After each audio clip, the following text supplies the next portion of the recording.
I think we'll go ahead and get started then. We'll go into our budget session for today.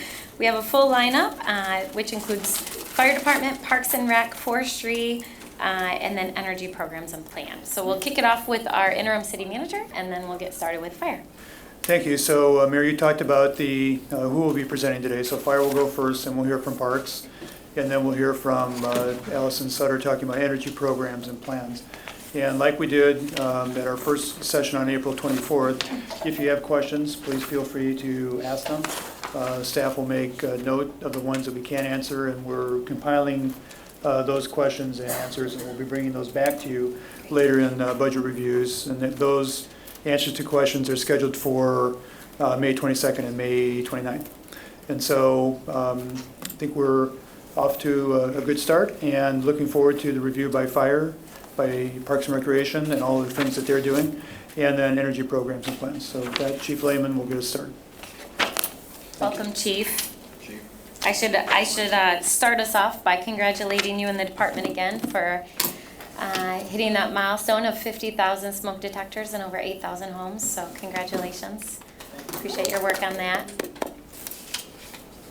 So good morning. I'm happy to be here and able to present this 2019 budget to you on behalf of the fire department. Thank you for giving us that opportunity.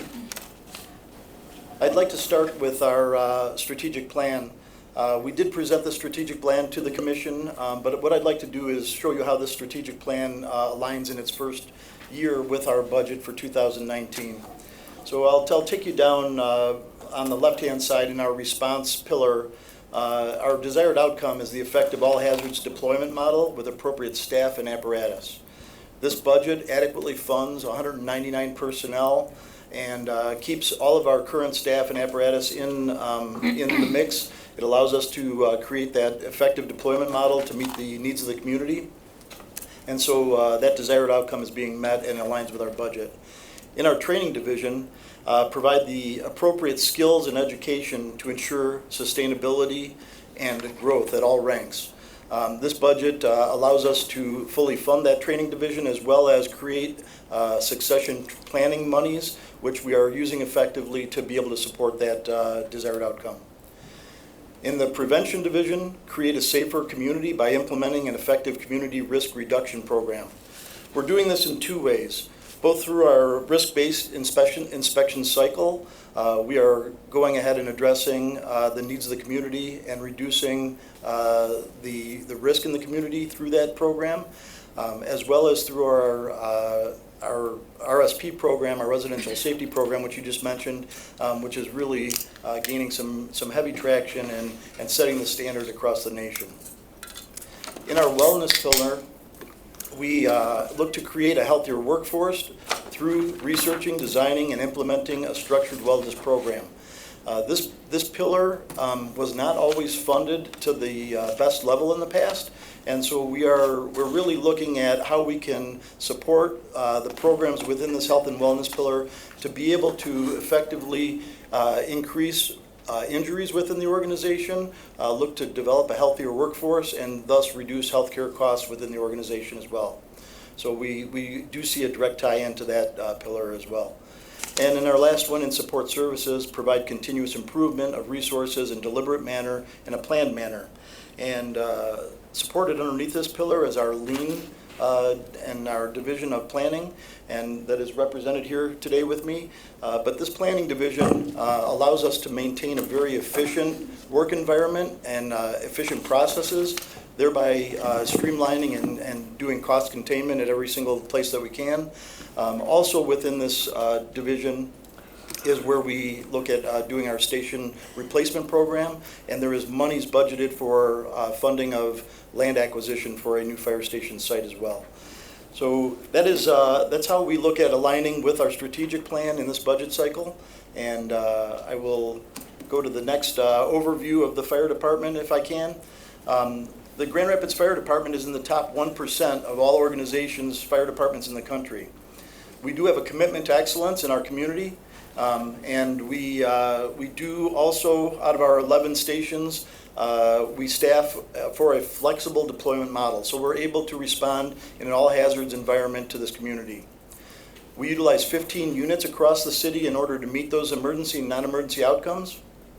We have a strong commitment to lean, and we definitely use that data to help us drive decision-making within our organization. Our RSP program is definitely producing solid outcomes for us, and this budget, as I stated before, remains at 199 personnel. We also foresee a hiring program in October or November to December of this year, which would account for 10 to 15 firefighters that have been attrited from the organization. And that hiring plan allows us to kind of staff in a dynamic model between 194 and 204 to allot for those people that are departing. You can see the fiscal 2018 amended budget at $29,863,936, and our requested budget for this year at $31,289,087.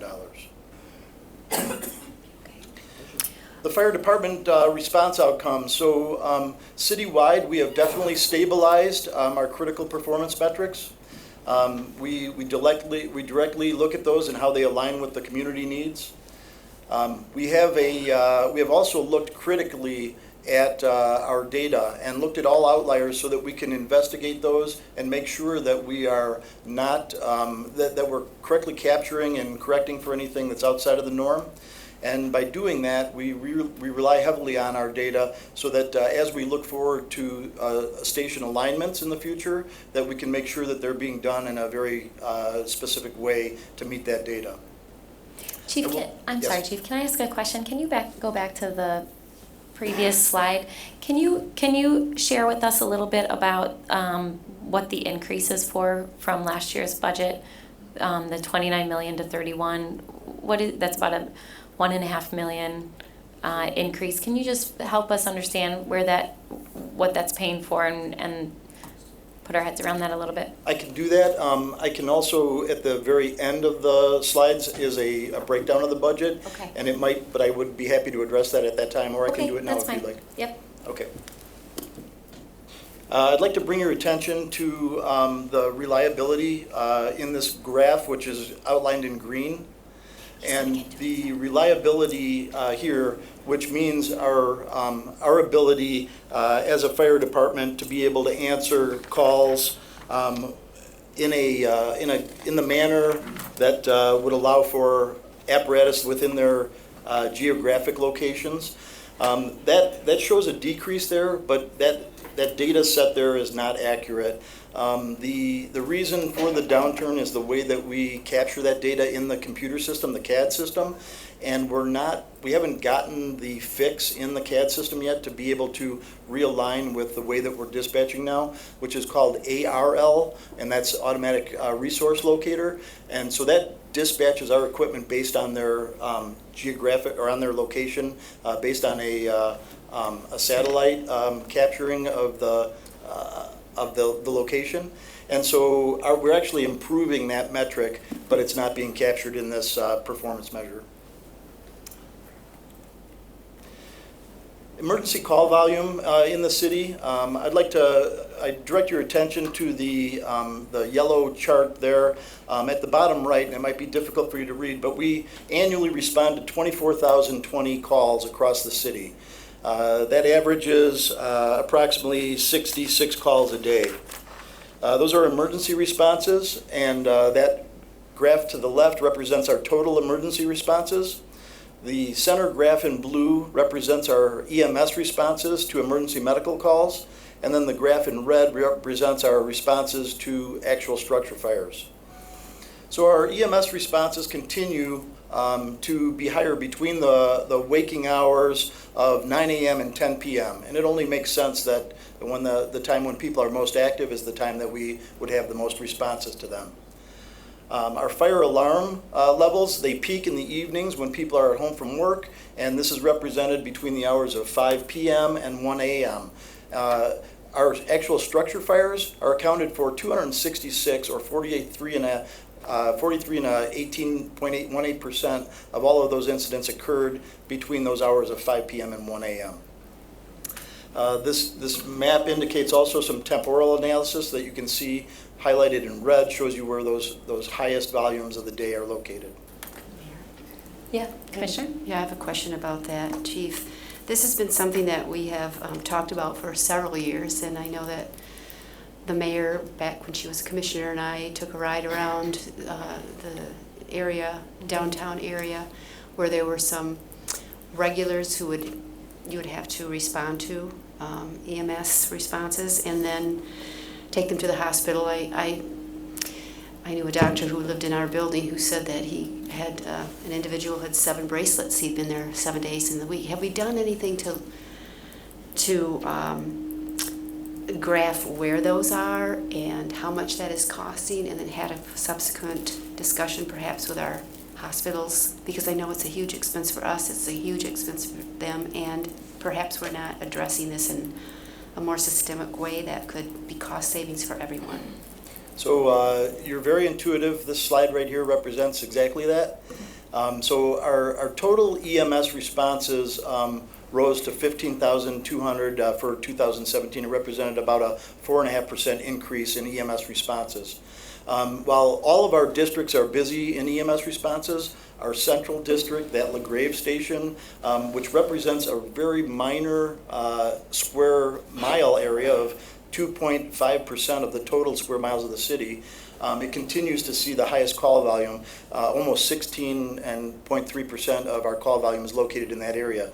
This heat map here shows you that the right hand shows you exactly where the epicenter of the city's EMS incidents are located right there in that division Hartside corridor. And so when you ask what have we done to be able to work towards solving that problem, number one, it's difficult for us to solve a problem like that. That's a problem that becomes more societal. Our end of it is how we respond to that issue, and how can we work to try and alleviate those responses. I believe that there's a couple different ways that we have been working on this. One of them we attempted to address through a system called a video doctor, where we take a building like Sheldon Place, and we know that there's a very large number of people that utilize emergency services for their healthcare needs within that building.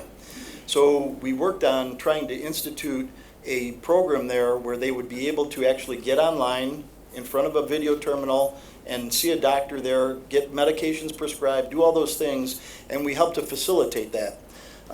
That did not prove to be very effective. Those people, without having somebody there round the clock that is really working on just trying to engage with the individuals, we're not going to really be able to see a huge success in that area.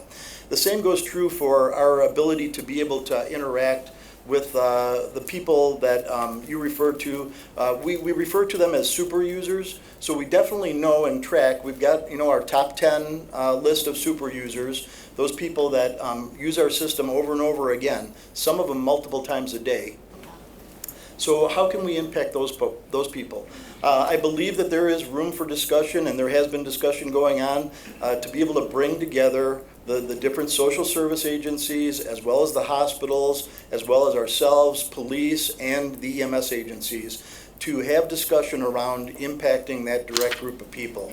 And when we can work on impacting that direct group of people, and there have been studies that have shown that creating housing first initiatives and things like that for those individuals with some guidance and oversight can really help to correct and alleviate almost a 10% of our call volume.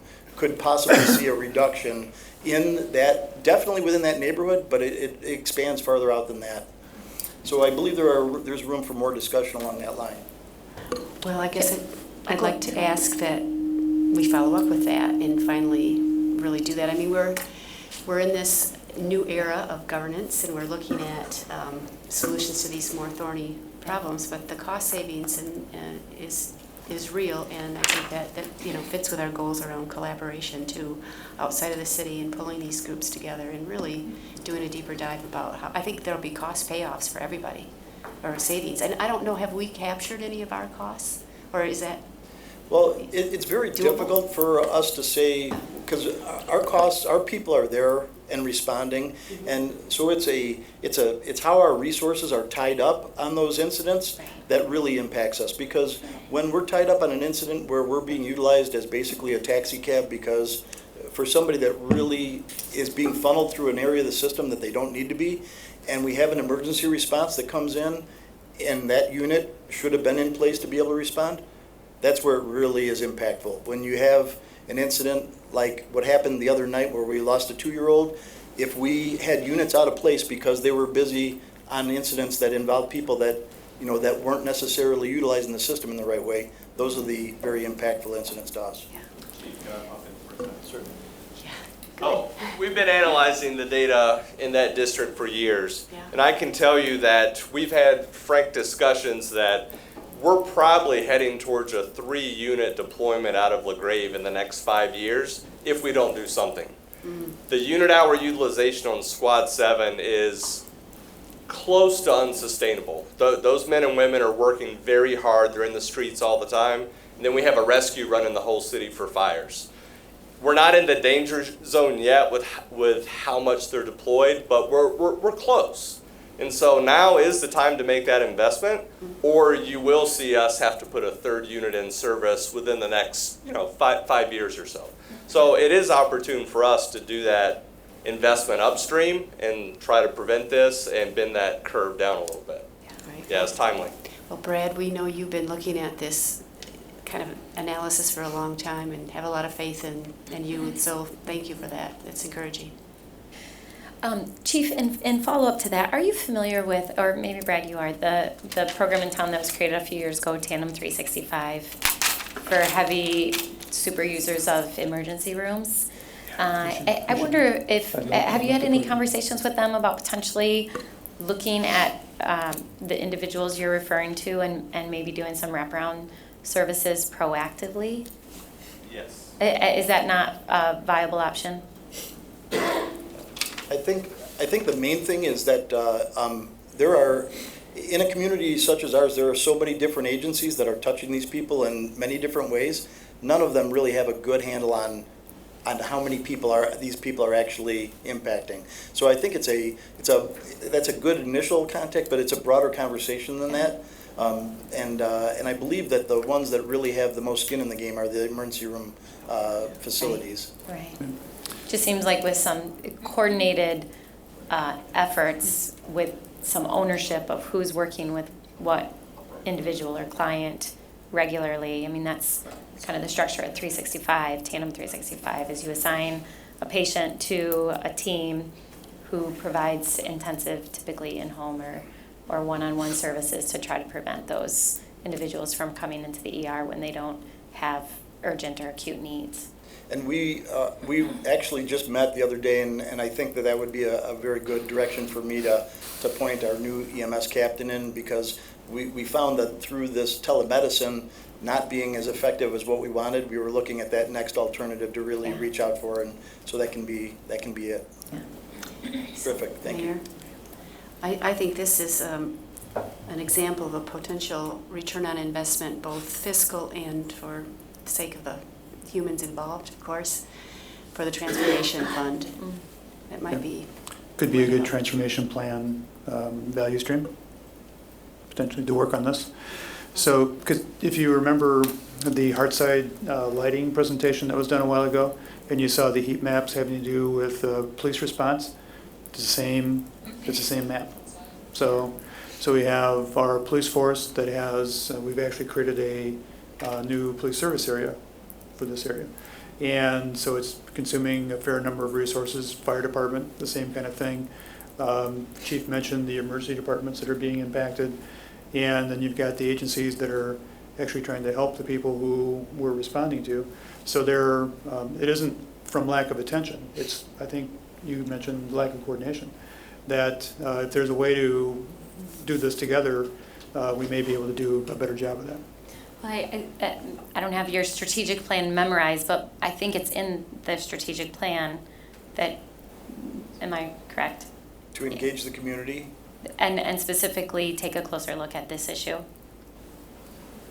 Yes. Brad's shaking his head yes. I thought I've heard you speak about this before.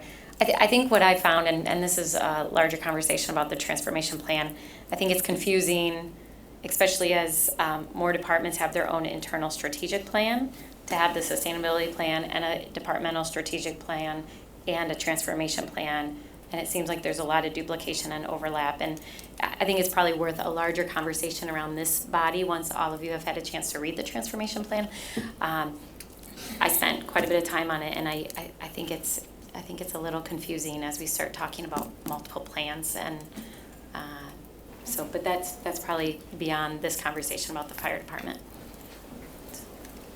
All right. It's also incumbent upon us to let you know that as we feel we do a very good job in our response in all areas, that we identify where we do have some performance gaps. And it's important that we let you know that, and let you know that we're attempting to work on those. The one that we've talked about probably the most often is the Kalamazoo performance gap in distribution. And that's a result of that location of the station that you can see that's almost centered in that district to the right. And then the hot spots, the heat map that shows you the location to the south. And that represents, that Kalamazoo district represents is the highest population district of all of ours. It also represents the largest taxable value and the largest number of structures within that district, so it's the most dense. But that area to the south, right towards our border, is something that we have attempted to work with our partners in Kentwood. We are gaining some headway there at gaining some ability to have some mutual aid response on that border. But it is something that we know that we're going to need to address in the future with an expanded station. And if you remember right, in the history of the city, there was a station that was located in the exact area that we're looking for. And so we've had that discussion before, but it's only prudent that we bring that discussion back up at this time in our budget. The Leonard distribution also is down slightly at 79.5. And that's due to a lot of increased runs on its borders.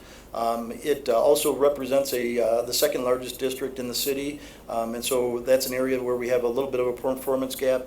And then Monroe reliability is due to the fact that is the capabilities of that vehicle being a rescue engine, is that when it's tied up on certain specific responses, it's not there to be able to do its job in that territory, and so we have to have other units come in and cover for it.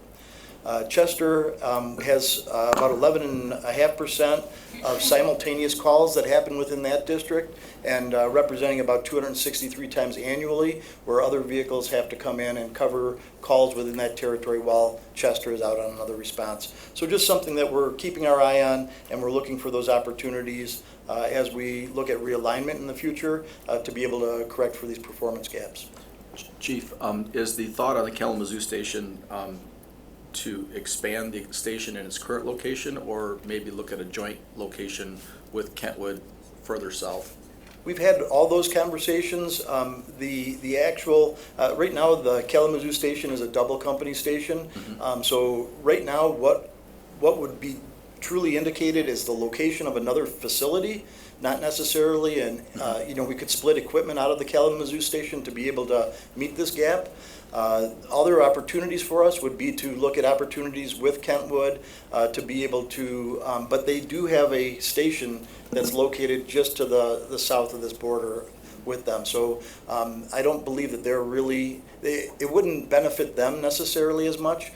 Our location down there would benefit them and would create more of a mutual understanding of cooperation down there.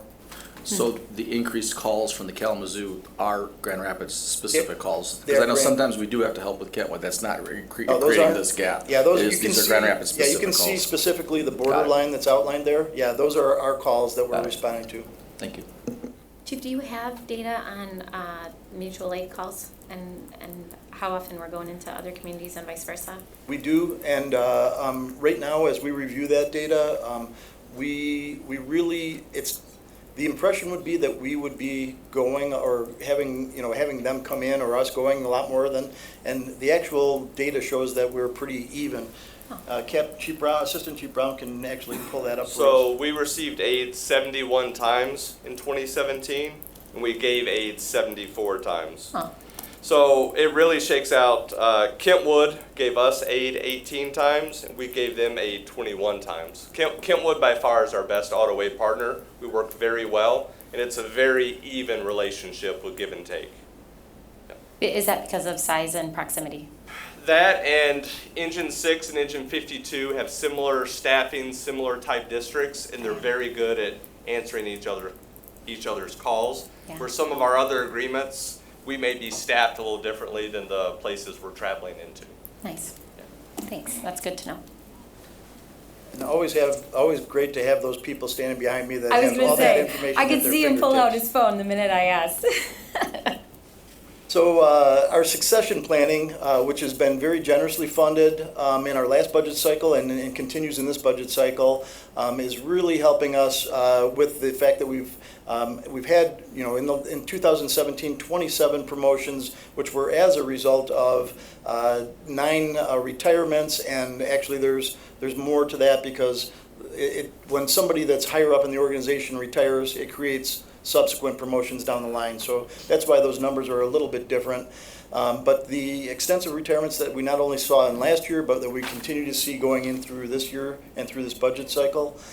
We've also created a mentoring program which allows us to really be able to give some good insight to people that are on the street, up in administration, and vice versa. We're now having people from administration go down and ride in the street so that we can create that good continuum of information flow and experience level.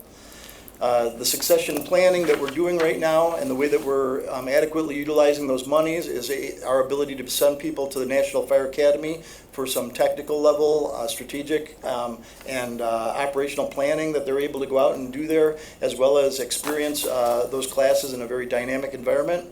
We're also looking at we also host the Davenport Leadership Academy. Davenport University has come in, specifically tailored a leadership development course for our people. Right now we have 25 people that are attending that course, and then we will subsequently take the next 25 people. So we're really looking at this core group of captains within the organization that really are the next leaders that are up and coming in the organization, and we're concentrating efforts on them, and then we'll reach down to the lieutenant level and be able to really work that problem that way. Our accreditation, which we're very proud of, took place in 2016, but in 2015, we had the peer assessors out here to do the accreditation process. Of that peer assessment team, they left with us 21 formal recommendations for things that we needed to correct within the organization. We have addressed 15 of those 21. We have 6 left that we are currently looking at and we are actively working on. And being an accredited fire department, once again, I like to use this number, puts us as one of 247 organizations that are across the world that are accredited. I feel like we should clap for that. Aren't we the only one in Michigan too? There's a few now. Oh, there are. There's a Oh, couple more that have followed suit, but well, still, but it's still incredible. I'm always talking about that. And in order to maintain that accreditation, we have annual compliance reports that we have to do. We've done that twice now successfully. We will have to be reaccredited in the near future in 2019. Is that correct? 2021, I'm sorry, where we'll be reaccredited again. So we actively meet quarterly to be able to look at and address all those issues that go along with the accreditation process. We recently presented at the accreditation conference in Orlando. That's the 2018 Excellence Conference. And we presented on our RSP program. And that presentation was done by Captain Gerke and Acting Captain Gray that were down there for that. I'd like to also mention, if I can, and Brad, can you stand up, please? So Assistant Chief Brown at that conference was recognized for the Ray Pickard Award. That is an annual award that's given out to a person who has demonstrated excellence worldwide in the accreditation industry. And Assistant Chief Brown received that Ray Pickard Award at this year's conference, and I was able to be there and watch him receive that. And he never got publicly recognized for that in this type of a forum, so I'd like to take the opportunity and do that right now.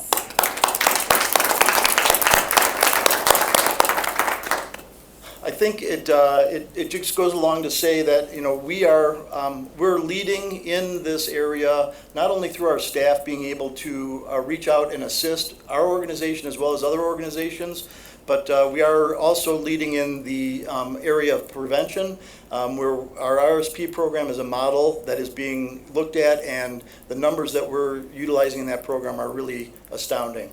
And here we are right here to talk about those. Over 8,000 homes that we have visited and installed over 50,000 smoke alarms in those homes. We do have equipment funding in this budget cycle right now to be able to keep that program sustainable. We have been very successful at writing grants for this RSP program, and we were successful to be able to receive a grant for 2019, or this budget cycle. We have added carbon monoxide alarms to that program, and so we're successfully installing those now, and we have a plan to go back and hit those people's homes that also received alarms in the past. We're making very good use of the opportunities we have to be able to install those, and crews are working diligently around the clock to be able to do those installations in the community. You can see from the graph below that we still have 46,000, almost 47,000 homes within the community that we would like to get into at some point. We will continue doing this program as long as we can to make sure that we're addressing the needs of the community in that area. But I do truly feel that we can honestly say we're making a safer environment for ourselves and the community. Along with that is community risk reduction, and that's in fire prevention. So we're looking at all areas that we can attempt to reduce risk within the community. There's two specific areas that we'll concentrate on. One is the risk-based inspection cycle, and that is looking at moderate to low-risk occupancies and how we can really manage a self-inspection program along with about a 10% visual inspection by our personnel to be able to address those areas of the city that really nobody has been in from a fire department inspection process forever. And so we look to be able to address those. We also concentrate with our fire prevention inspectors on the 2,000 occupancies which are in the city right now, and in the very dynamic environment that we're living and growing in. And it's witnessed by, you know, the visual of just looking out the windows here and seeing the cranes up in the air and seeing the towers that are going up.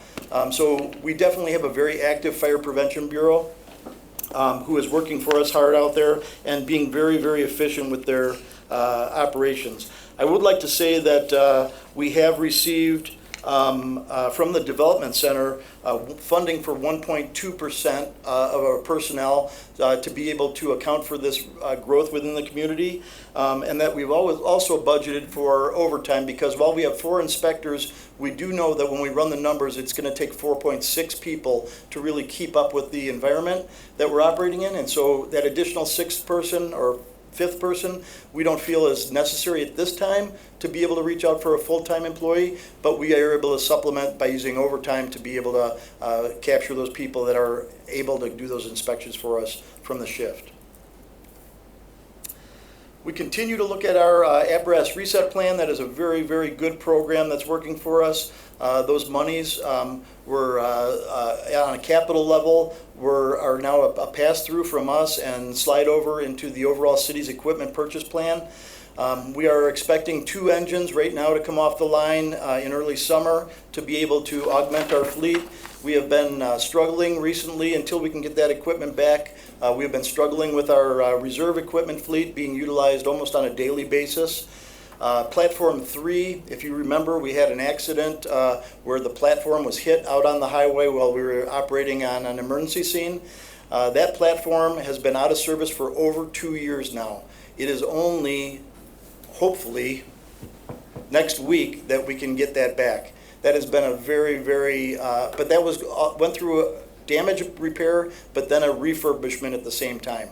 So while it made sense at the time for us to do that, we have been looking very critically at the refurbishment process and the fact that that model is maybe no longer sustainable, because the people out there that are doing refurbishments are a lot less in the marketplace now, and the amount of time to really get on their schedule is being pushed way out. So we really have been looking critically at that. One other area that gets neglected and has been neglected in every agency that I've ever been a part of is that middle level of apparatus. And so I've got a picture on the bottom there of a vehicle that we're using to deploy our river rescue boats. And that is a 1991 panel van. And that panel van has been in service for a good number of years, but we don't look at those types of vehicles as we do at like fire apparatus. Fire apparatus are very expensive vehicles for us to purchase, and we look at the life cycle of them. These mid-level vehicles that we utilize for special teams, we're really putting a critical eye on those because we need to make sure that those are getting cycled. Does that one on the bottom double as a food truck? I was just curious. That used to be a food truck. Oops. The major equipment purchases that we have located in this year's budget, you can see listed. The auto external defibrillators, or AEDs, that represents approximately 10 AEDs that we would look to cycle out. We've got a 3-year replacement cycle. And the other equipment that you see listed there in PPE also is part of a replacement cycle to make sure that we're meeting national standards, providing the adequate gear and equipment for our folks. And so a lot of that is replacement cycle equipment, with the exception of the fire hose. We're not going through $38,000 in fire hose annually, but we do know that we've got a regular replacement schedule set up, and we've analyzed our equipment needs so that we don't come and ask for everything at one time. We try to make sure that we phase it in and out, and we haven't always done that, and so there was some catch-up that we needed to accomplish. Our lean methodology integration, we do have 2 lean champions. They're both sitting right here with me today. The emphasis on our data-driven decisions, which helps to really keep our environment working as efficiently as possible, is something that we are always in favor of doing continuous improvement as well. But we are actively working with other departments within the city to be able to provide support. So in the last year, we did 5 A3 classes. I say we, I didn't have any part of that, but the planning division did 5 A3 classes for the city.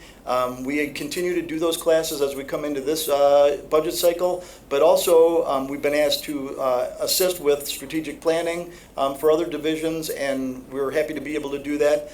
I ask that as we see the value of these lean operations, that as a commission we look at the support that we can give for us creating a more robust lean environment for our city to work within. So our capital acquisitions this year, we have a RMS system, which is our records management system. The RMS system that we're currently operating on, the platform is 10 years old. It's called Firehouse. Firehouse was acquired. It's no longer necessarily being supported in the way that we feel comfortable into the near future. We've also been asked by the state of Michigan through our EMS side to capture some data called NEMSIS 3 compliance, and the current version of Firehouse will not do that. So we know that 10 years is a long time to get out of a software system. We are looking at transitioning, and that's what those dollars are for. That's going to be a very, very big investment for us, not only in the dollars represented there, but in the time and the effort. We have currently been using Firehouse to a level that is really, really impressive. In fact, some of our people teach some of the Firehouse people the benefits of their system. So we're going to take that very deliberate step in trying to make sure we take our time in looking at the best systems out there for us. The land acquisition you see there is for our division station. We really feel that not only will we be able to address the replacement needs of our aged structure there on division, but that we will be able to provide a cornerstone to that corridor improvement district down there on division. We really believe that we would be a very good anchor in the community in that location and be able to spurn some of that activity that is desperately needed down there. And so we look forward to that development, and as we move forward with our replacement of our stations that have been, some of them as many as over 100 years old. The hazardous materials monitor is a piece of monitoring equipment that is used on the hazmat team. It's very, very an intricate part of the analysis for the hazmat team. Allows us to sample and be able to determine substances like as the fentanyls that are being used in these overdoses and the dangers that they represent to our, not only ourselves, but to the police agencies. We're just having a little side conversation about the land acquisition. Okay? So the plan is that there could be a location on Division that we could acquire that would not be this current site. And then we would acquire that site, redevelop that site with the fire station. There probably would be a remainder left over that we could do other development on, and then private development. And then the site of the current station could be sold as well. And so you see the station in the photograph here, aerial photo, and then there are lots to the south there that we own as well. That could be packaged for residential development. So we're thinking that we can put together a package here that creates a new state-of-the-art fire station that has community amenities, the redevelopment next to the fire station potentially, and then redevelopment of the site as well. So we would be working on a couple of block faces within the division corridor in redevelopment. Thanks. All right. So this is the last page of the presentation, and this is the budget document. So when we look at revenues, we know that under state grants, those are the monies that we receive for state buildings within the city of Grand Rapids to provide protection. Charges for service represent our ability to go out and mainly in this inspection division to be able to capture monies through inspection fees as well as the risk-based inspection cycle program. So that makes up a majority of those charges for services. Our personnel expenses are represented at $27,154,000. That roughly represents 86.5% of our total overall budget is on personnel expenses. Supplies and other services charged. Other services charged represents equipment purchases, represents all of our other line items that go to fuel in the vehicles, that go to station operations, that go to just about everything else that we have. Capital outlays. In that capital outlay, you can see a dip in 2019 and then an increase in 2020. The dip in 2019 is represented by the fact that we did receive grant funding for this year's RSP program. And while we can't project grant funding into 2020, that's the city making sure that that funding would be available to maintain that program. Our debt service ends in 2020, and I believe that debt service can be related back to bonding for some ladder trucks that happened in the past. And the other financing of $86,483 relates to our rental of our fire training facility.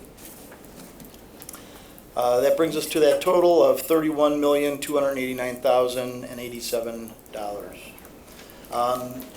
The mayor had asked before about what increases have we seen in this budget cycle. We have not. We met our target number, and we did not increase. In fact, we decreased several line items. We do have built in, I believe it's a 1% projected negotiations, so for annual raises into this budget. And we also have seen increases within areas that are not necessarily controllable by the fire department. So in other areas such as healthcare costs and pension obligations.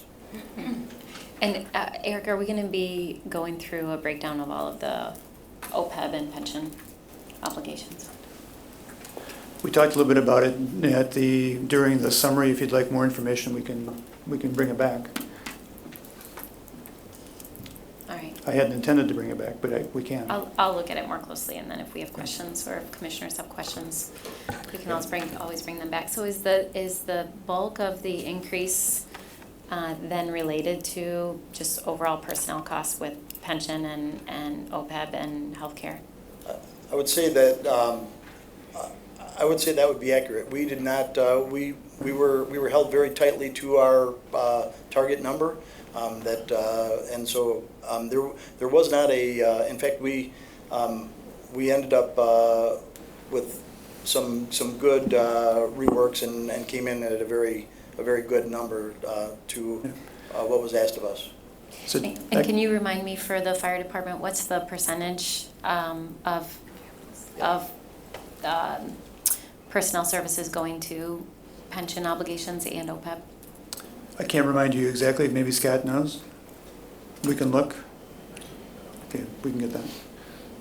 It's heavily personnel driven, so but we'll get that number for you.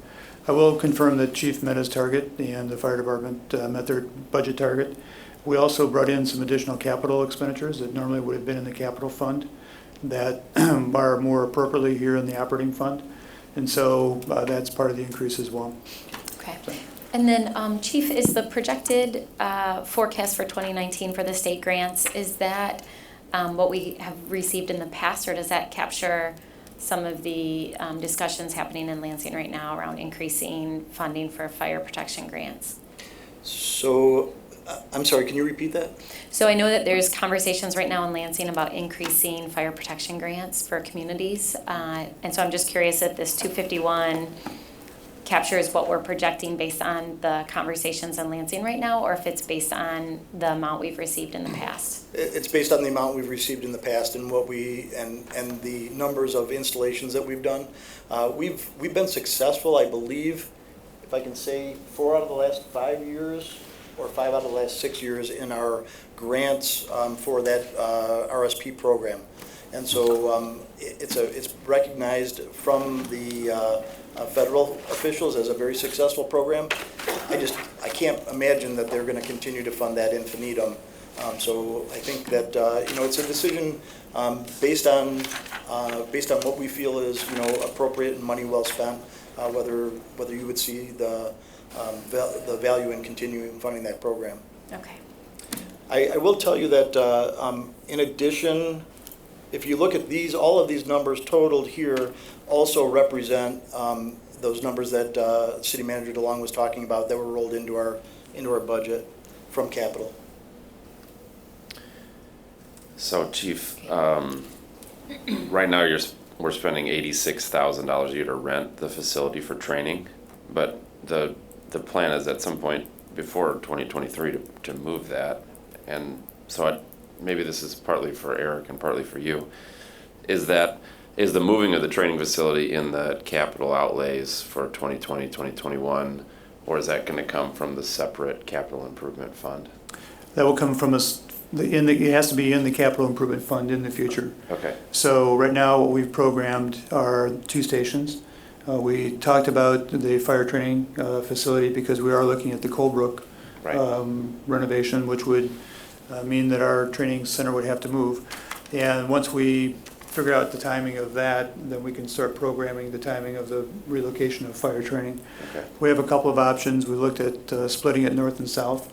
They have 2 facilities. We've looked at a central facility at Kalamazoo Station. So, we've looked at collaborating with others as well. Okay. And so we have options to consider. We just haven't finalized on one. Okay.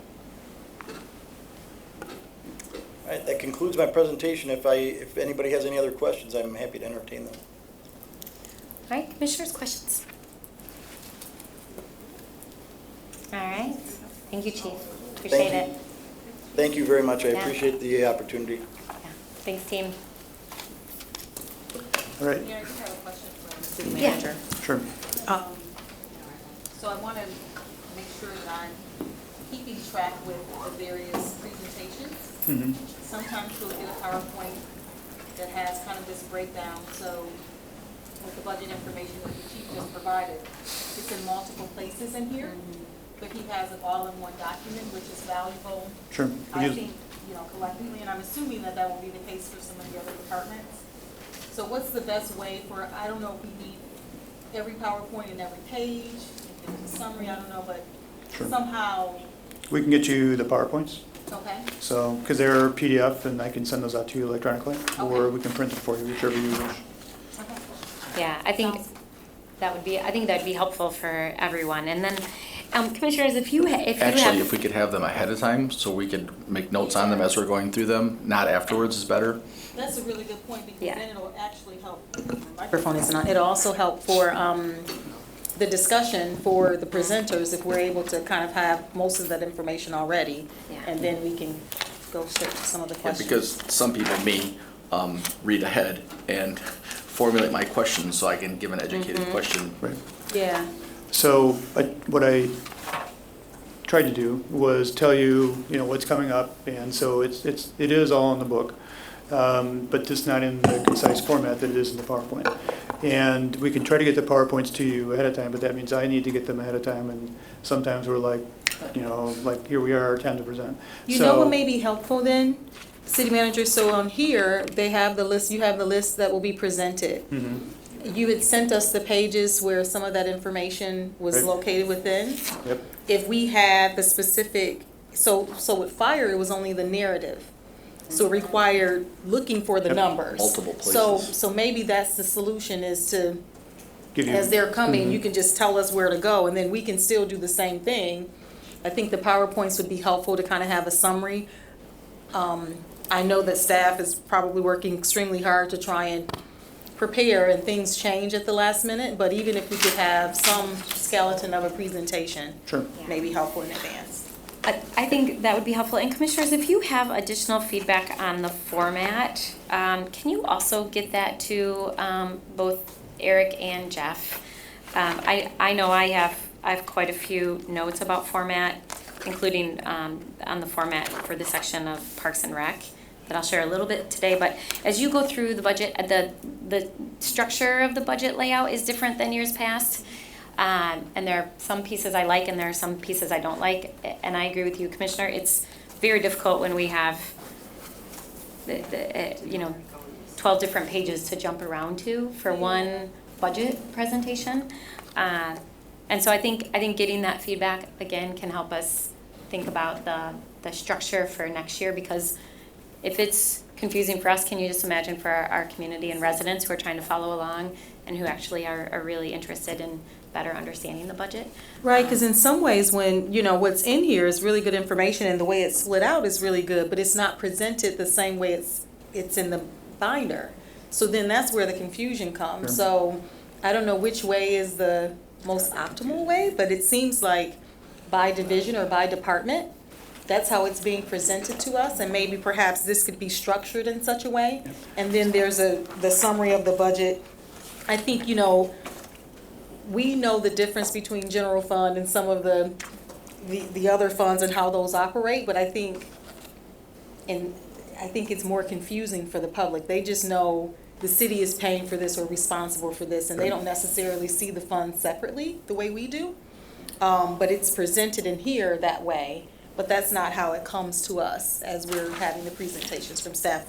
So that's just kind of some knee-jerk response to that question, Mayor.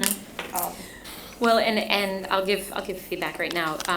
So even though in this section on parks, What page are you on, Mayor? it'd be, like I'm looking at page 142, but all of the sections, it'd be really nice to have the expenditures and the revenues side by side instead of having to flip back and forth.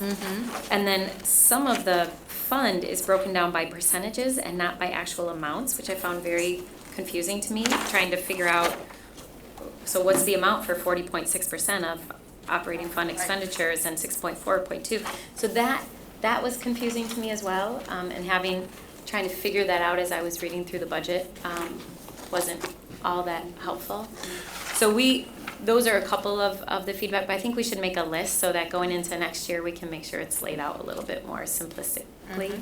Yeah, Eric, just to clarify, I didn't mean I would like the PowerPoints days ahead of time, even if they're just stacked right here when we sit down. That's all I'm talking about. It's- Yeah, 'cause he's I a like to fast make- reader. He'll I have like it to make done. notes and stuff. I don't want to put extra burden on. You've already done this great work. I don't want to have to put these PowerPoints and get those a week ahead of time. Sure. It's just, if they're sitting here at the desk, it's helpful for, Yeah, we can do that. because for some of us, there's certain areas that we want to focus on and don't want to focus on. It helps you kind of zero in on Well, it. anything that I can do to help you understand this, I want to do. So, Absolutely, thank Well, you. and I think the PowerPoint should be made available to the public too. So we should have those easily accessible on our website Okay. and available to the public as well.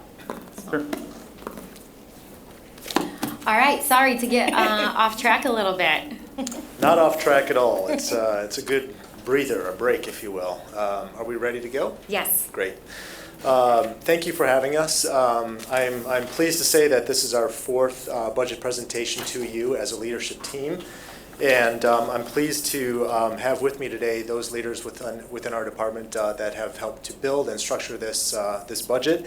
And pleased to say that and share that we are presenting to you today a continued sustained budget of some growth that we'll see throughout the presentation here. Our budget is built off of our new mission. As many of you recall, we worked tirelessly with the community with some significant engagement to build a new master plan for the department and the work that we do. And a lot of that was led by a new mission that we created, which is really focused around experiences, heavy emphasis on stewardship and our natural resources as well. In taking a look at that new mission and two new units that are coming in under the Parks and Recreation budget, we've got special events that we're adding to the department and our community's children that we're adding to the department. And thinking about that and thinking about the alignment with our new mission, it's important for us to be looking at our organizational structure, which is what this chart is showing you here, in thinking about that work that we currently do and those new units that we're adding. So you can see on the left-hand side there, we are structuring together special events, golf, and recreation. There's a lot of synergy there. There's a lot of energy with the work that we do with registrations, with class registrations and event organization registrations. And we feel that putting those three units together, still managed independently by the three supervisors, Yvette Pittman, Lance Climie, and John Judnich, that there will be a stronger unit of work in combining those two closer together. In addition to that, with our community's children, we're looking at that unit of our department as one that is perhaps more heavily focused on fund development in the future, and in addition to youth development as well. They've got a significant track record and strong history with youth development and caring for our community's children, and believe that can only enhance the work that we're doing recreationally across the city with what we've been successful with in the past.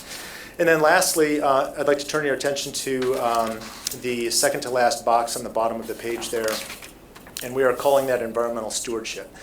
That's an important word for us. That's a word that's coming out of our mission, and that's a word that we heard loud and clear from the community as well, that we need to be better stewards of our land that we are caring for, of which we have plenty in the city of Grand Rapids. And so the environmental stewardship branch of our department really includes park operations, forestry operations, our cemetery operations, asset management of all of that, but then adding into that the important component of our natural resources and being better stewards of those lands as well. Today we're going to be talking to you about a number of different funds, all very complicated but all very fun, I think. We'll be highlighting the success of our millage project work, talking about program growth within recreation, and then making sure that we're touching on our forestry initiatives, of which you've heard plenty of. We'll start with our millage fund. Of course, this work is made possible by the 2013 passage of the Parks Millage. So engagement of this work and designing these park spaces is of utmost importance in every project that we do. We start with a strong and solid understanding of those assets that do need repair within our system. We don't blindly go into these projects with an open checkbook. But we are sure to engage with the community in understanding what they want within those parameters that we've got. The 2013 millage passage, of course, came with some guidelines. I'm pleased to say that for another year and in all years so far, we have met every one of these guidelines. That's a percentage of investment being made in terms of rehabilitation and repair, park improvements, and then pool operations. Each year of the millage that we've been implementing so far, we have hit really dead center in the middle of those percentages, and we'll be projecting to do so again in 2019. The millage investments that we have made to date through the end of March 2018 total roughly just over $10 million. That is a significant number. We have distributed that well over half of our park system so far to date, and we're pleased to be hitting that halfway mark. It's important to note that investment is definitely made on and dependent on park size and need within those different parks. And I think it's always fair to remind you and the general public that, and we do this every time we embark on a new project, with the work that we're doing, we're getting about a quarter to a third of the way done with all of the needs that exist within the entire park system. This is a key piece of the work that we're doing, leveraging our resources. This, of course, allows us to go much further with the work that we're doing with the parks millage. Over the years so far of the parks millage from 2013, we have leveraged roughly $11 million of outside funding outside of that parks millage. That is significant.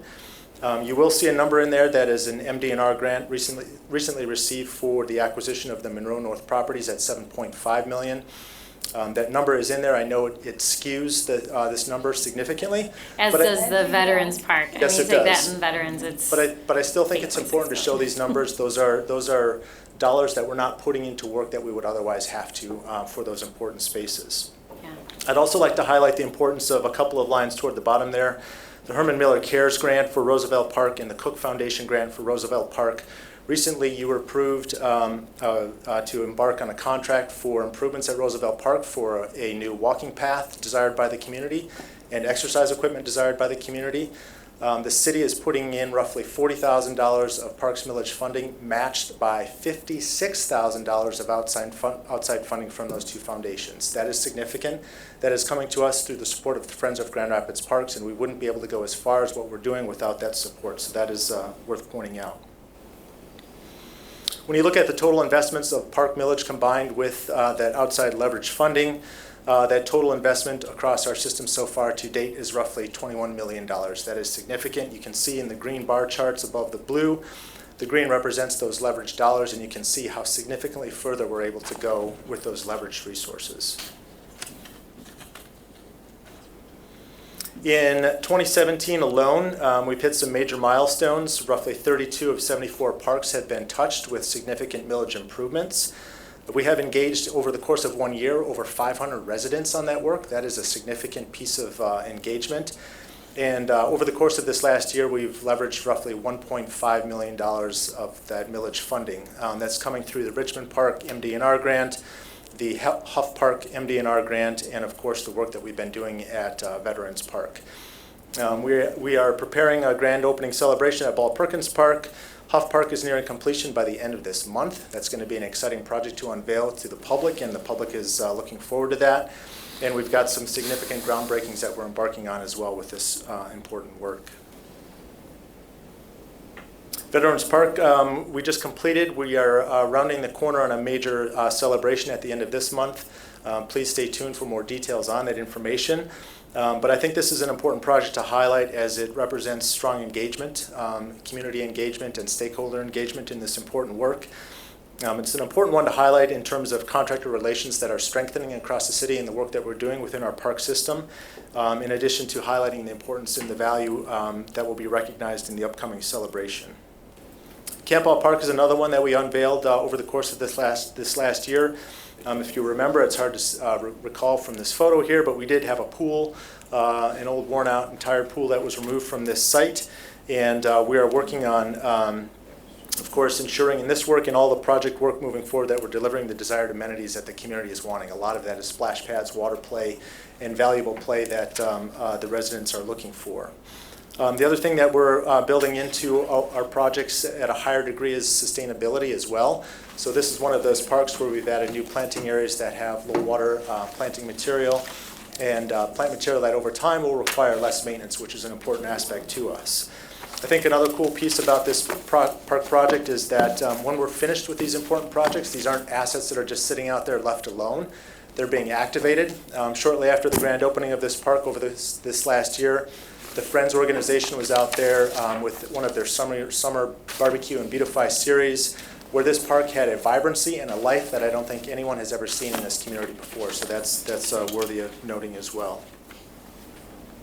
Richmond Park is another park that we opened up recently. Again, delivering on important components from our master plan and from community voice that we have heard throughout the development of this work. Universal access was a key piece here, and that was a key piece of our master plan as well. So this fishing dock has all of those universal accessibility components built in. Another important piece here was the family-oriented amenities built in. So we've got the new roll-up doors on the park shelter, making it far more accessible and desirable space to be in for family reunions and celebrations.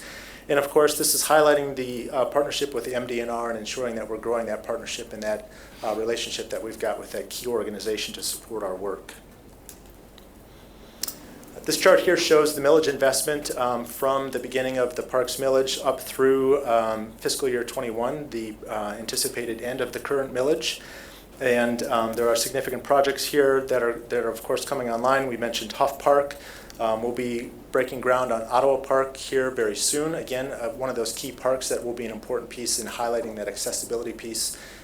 This park, we can talk more about it at the grand opening, but will be one of Grand Rapids' very first fully universally accessible playgrounds, which is a huge milestone for this city. And then, of course, heavy engagement comes with all of this work. Let's not forget that pool operations are a part of the millage fund.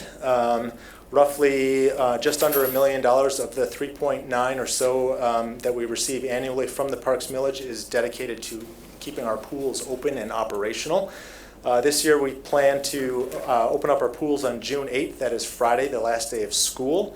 And we anticipate being open through Sunday, August 26th at the end of the summer. This season, again, we will be open 7 days a week. That has been working well for us now for 2 seasons and allows Grand Rapids residents to be a part of this important asset within our city. I want to make a note, too, as well. We're still hiring lifeguards. These are really great summer jobs. They pay well, and we pay for training. So if you know anyone looking for a good summer job, send them our way. Are we getting the word out about that? Okay, I haven't seen anything. Okay.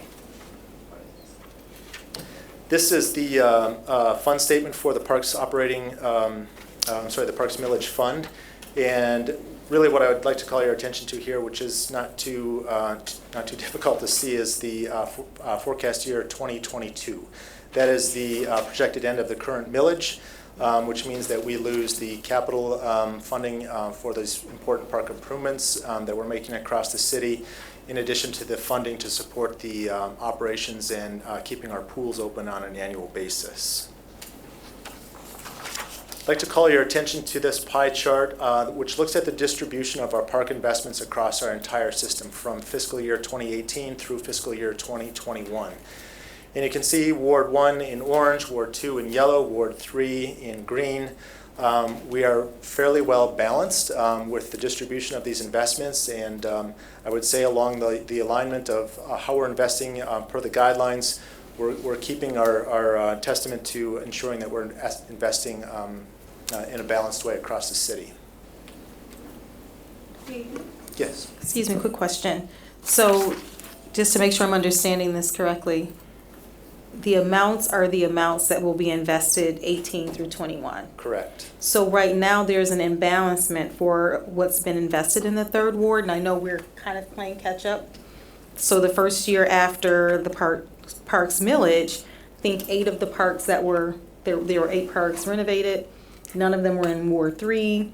I think this is the year that we'll probably get caught up with there being so many in Ward 3. So do you think after we get caught up this year that there will be equity across each ward so that as we're spending for 18 through 21, we won't find ourselves in Ward 3 still below the other 2 wards in investment? That's correct. Okay. Yep. Thank you. But I think it's important Nope, go ahead. to say on a proportional basis based on park acreage. Okay. Okay, so that's, which is the next slide, I think. Yeah. David. Okay. So I think this is the same data showed the way it showed, through 2018 through 21. the percentages in the park by ward. Oh, thank you. So, David, you could explain how we do that? Yes. So this slide is showing the percentage of park space that we have within each ward. Again, Ward 3 in green, Ward 2 in yellow, Ward 1 in orange. And so that distribution of parks has historically been how we've been allocating millage dollars. And you are correct, Commissioner Lanier, that we are doing a little bit of catch-up and ensuring that we're investing a balanced amount within that third ward. I think it's important to also note that as a part of our Parks Master Planning process, that we identified significant deficiencies of parkland within the third ward, some over in the first ward and a little bit up in the second ward as well. I'm pleased to say that Grand Rapids has been elected to be a part of a 12-city cohort nationally to work with the Trust for Public Land and the Urban Land Institute in identifying a specific strategy and funding approach toward filling those park deficient areas within our cities. So we'll be doing that over the course of this next year, which will be an important step. What's the size of the Otto Hills park? Because I know that was an agreement with GRPS to be new green space for us. Yes. What's the size of it? Were we counting that green space in already because it's in school? We are counting that space as park land. So it will not increase anything? Not with that parcel, Right. correct. Right. And that acreage, I believe, is 2.5, 3 acres in size. Okay. I can confirm that for you, though. That's fine. But I think for me, this highlights what we've known for a long time and actually talked about at length, even when we did the Green Grown Ups plan, was the need to increase green space and parks in the third ward. And so for me, that also came out of the Parks Master Plan, and it needs to be a focus of ours over the next year or two. And I'm glad we're working in partnership with the Trust for Public Land, because what I would like to see is a very intentional, targeted plan to acquire green space in the third ward, because it is when you look at these numbers, the fact that the third ward only has 13 parks versus second ward at 22, and even the first ward at 18, we have some work to do even with the number of parks equally distributed throughout the city. Yep. Yeah, and I think, so I'm curious to know with us being such a mature city and being landlocked, how do you go about doing that? And with this need for housing, so it's almost like every vacant lot, we're thinking about housing, but there's also this other need, and I don't know, maybe this study will help us to figure that out, but. Yeah, I think it will, and there's a couple creative things I think we can do. We can look at green space right now that is not public and look at how do we make them public. We can also look at partnerships, whether it's with GRPS or other larger organizations, and then we can look at developments and look at that community benefit opportunity to have a portion of those developments green space, but also public and not private. So there are a number of creative ways. Cities throughout the country are working on this, and I think we can learn from them as well. Great, thank you.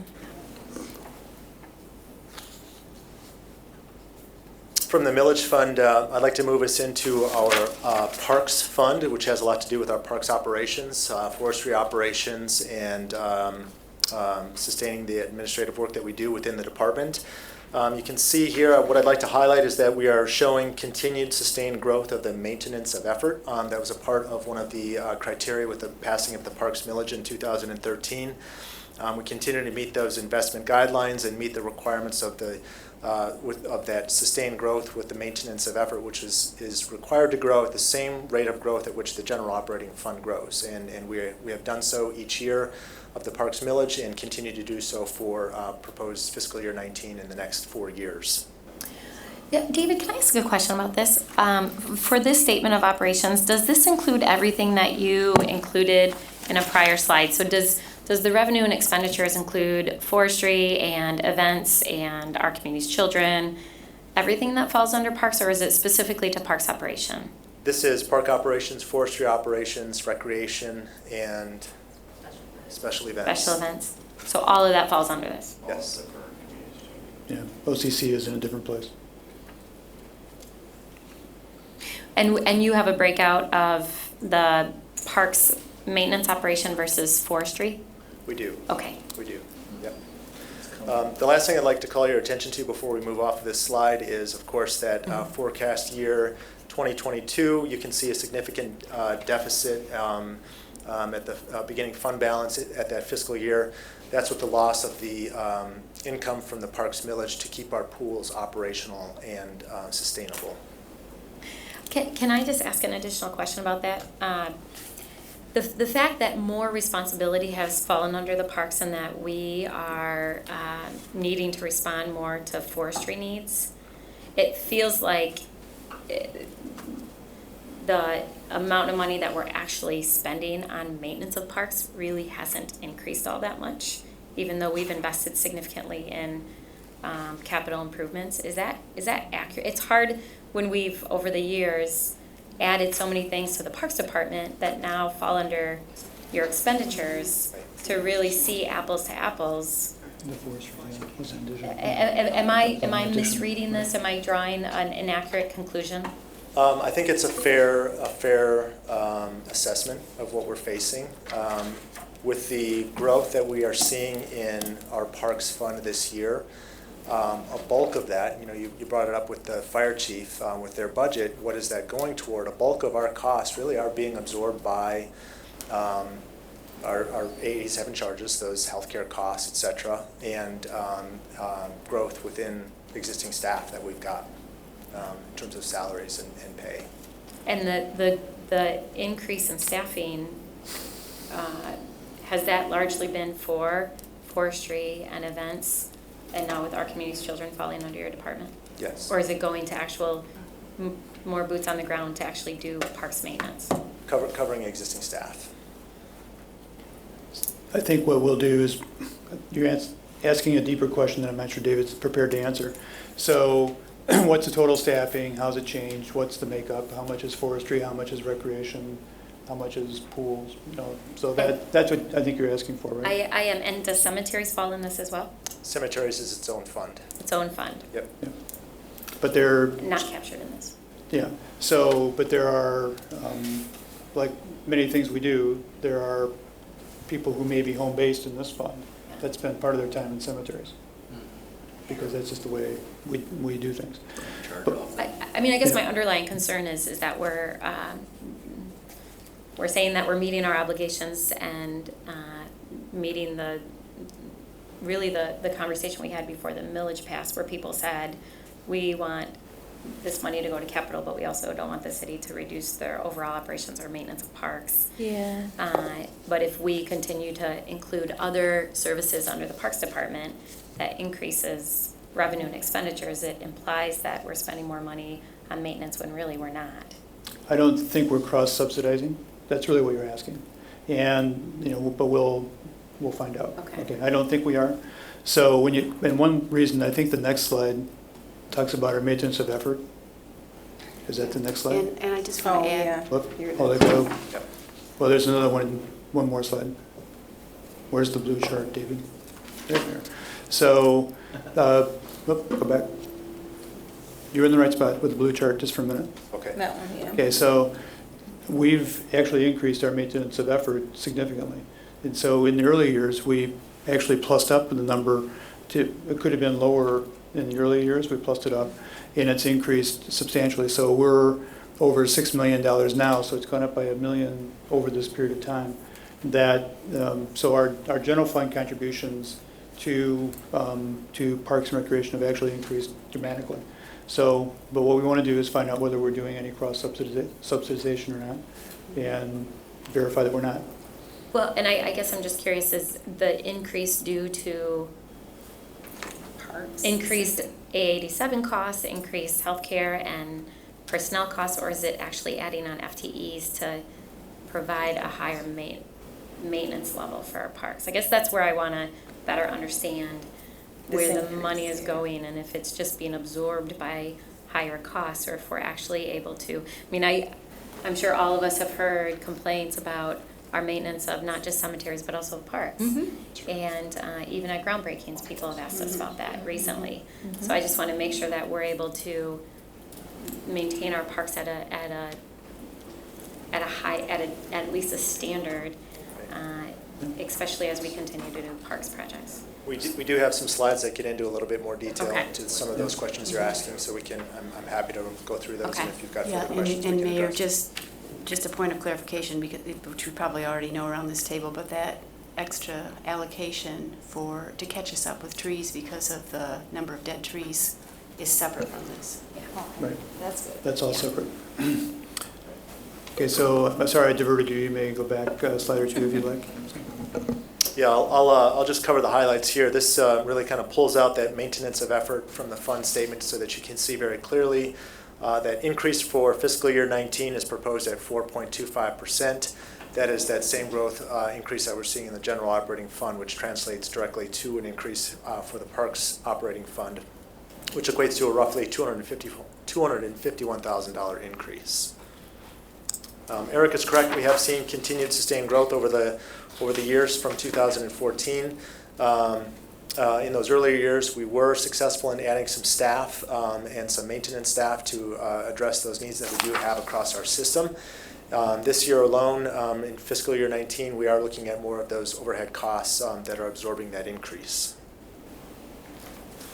This is a pie chart demonstrating the operating fund revenues and their sources. So a bulk of this, you can see that 79% is that maintenance of effort. Other sources include the forestry sustainability from the general operating fund, transfer in from refuse, permits and licensing, income from rentals and registrations, and then general operating fund support and parking support through the Office of Special Events.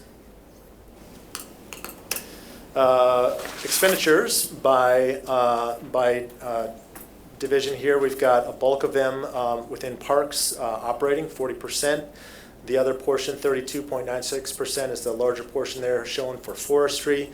And then the smaller pieces shown and made up by special events, the administration and our recreation division at 6.42%. So David, can I just ask for, in the future, for these slides, can we have both percentage and actual amounts listed? That would be helpful.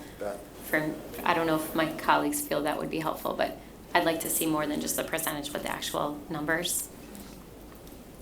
Great.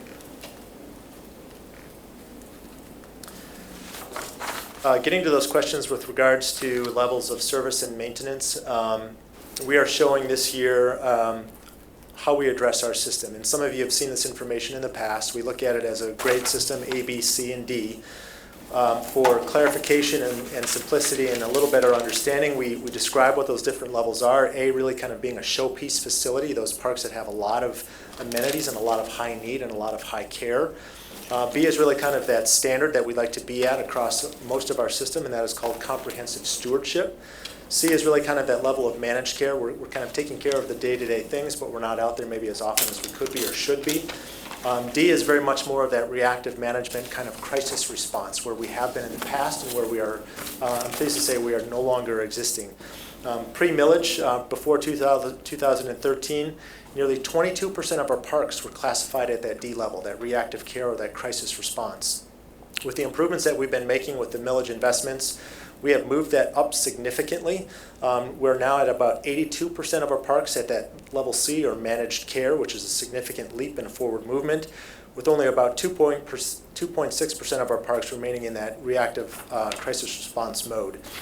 Recommended levels that we should be at based on the master plan and what we've heard from the community, and in addition to national standards.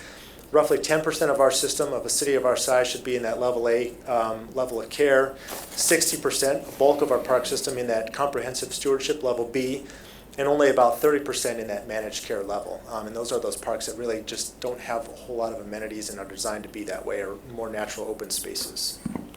David, if I can just jump in, I know that it seems like your recommendations, you have a long way to go, but I think you've come a long way as well. Yeah. So thank you for the effort. Remember the Virginia Slim cigarette commercial? You've come a long way, baby. You've come a long way, baby. Keep going. That's going back sometime. I did. Everybody nodded. So David, We're going to see this on YouTube afterwards, right? Come a long way, baby. I think it is commendable. So if you go back to see where we were and where we are, so that's a really good point. And we do have a long way to go, but we've made significant progress. And part of it's we have better capital facilities, but part of it's how we've changed how we manage our operations and how we produce results. So it's good. So to that point of we have got a long way to go, we have taken a little deeper analysis of the work that we are currently doing and based on that level of care and looking at that recommended level of care that we should be getting our system to in the future and what that might cost. So if you see in the far left-hand column there, that is currently where we are today and will be as of the year fiscal year 2022. Roughly $3.2 million of projected expenditures from the general operating fund to support park operations, and an anticipated $850,000 to keep the pools operational. It would be needed. So we show a gap there of $850,000 that currently does not exist in that fiscal year 2022. So, David, Yep. I'm sorry. Yep. I want to make sure that I fully understand where the dollars are going, because when I look at the maintenance of effort slide, it indicates we're spending roughly $6 million. But then this slide indicates that we're spending, that we need $5.5 million to get to the 8. Am I reading this right? In order to get to the 86.78, which is recommended. So what this We need slide, 5.5 million, but we're only currently at 40.63. Yep. So what this slide is showing very specifically is park operations maintenance only. So, That's correct, right? so that was my question with the maintenance of effort slide that says we're spending 6 million for maintenance of effort, but really we're only spending. This is for operations. There's also expenditures for recreation, pools, everything else. So everything for pools and recreational programs and park maintenance falls under maintenance of effort.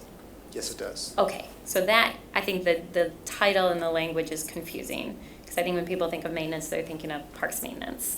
Sure. Okay, so that is the Right. disconnect. Yep. So this slide is looking very specifically, just to clarify again, at the park operations, the level of maintenance required to care for our parks, the mowing of the grass, the fixing of irrigation lines, et cetera, keeping our playgrounds up to standards. And based on that recommended level of standard of care that the community had desired and that hit those national benchmarks, we have calculated that currently in that left-hand column, we're spending roughly 40.63 hours per acre of care to hit those levels that we're currently at.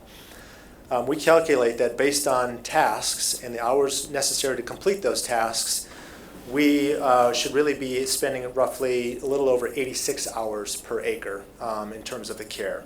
And that equates to those those dollar amounts below that recommended column, so that operational need under that recommended level of care would be roughly $5.5 million, with the assumption that $3.2 million would be there if we continue that level of maintenance of effort in fiscal year 22 of $3.2 million, leaving an operational gap of roughly $3.1 million there at the bottom, which also includes the $850,000 necessary to keep the 3 pools operational. Happy to clarify and park it here for a minute if necessary. Maybe I'm the only one that has confusion about the numbers, but commissioners, any other questions? I finally get it, so nobody say anything.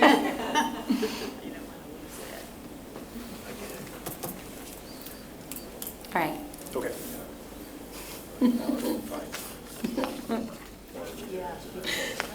Yeah. I'll take Commissioner Lanier's words. We have a long way to go, baby. Right?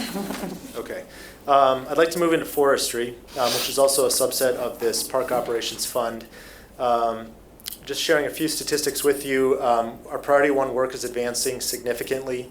Of course, that Priority 1 tree work included tree removals, pruning, and stump removals as well. We are roughly 82% complete with our removals, so we're definitely on track to complete this work.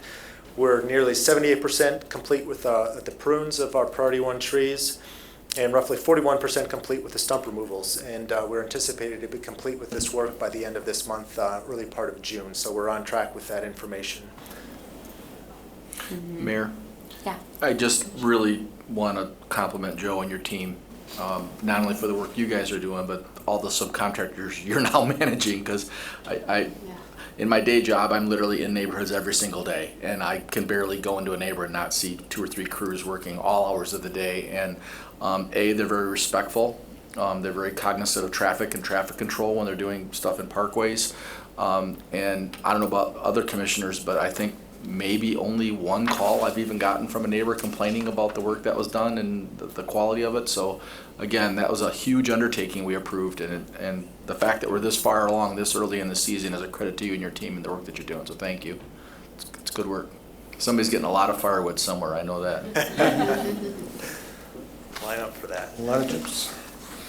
In addition to that priority one work, thank you for that, Commissioner, as well. We are anticipating the start soon of Phase 2 forestry sustainability work. There's a lot of information on this slide. This is an A3 that was presented to you a few months ago. But the crux of all of this is that we are working within a sort of a new shared model that is a study being done by the Public Services Group and looking at sharing resources, sharing staffing, and using some of that work that is being developed as a part of that study to anticipate how we might best approach some of this forestry sustainability work. So we're looking at sharing some public service staff to support some of these efforts. We are looking at sharing some vehicles with the fleet management department to support some of this work and ensuring that we've got crews that have the equipment necessary to get around and take care of these priority trees and limbs. In addition to this, we are also using CDBG dollars for replanting roughly 50% of the trees that are coming down as a part of the Phase 2 work. And that's in addition to supporting the roughly 1,000 trees that will be planted as a part of our ongoing annual tree planting process. This is projected to be roughly a 6-year project, both including in-house staff, shared resources, and contract work as well to continue some of that effort and expedite most of this work.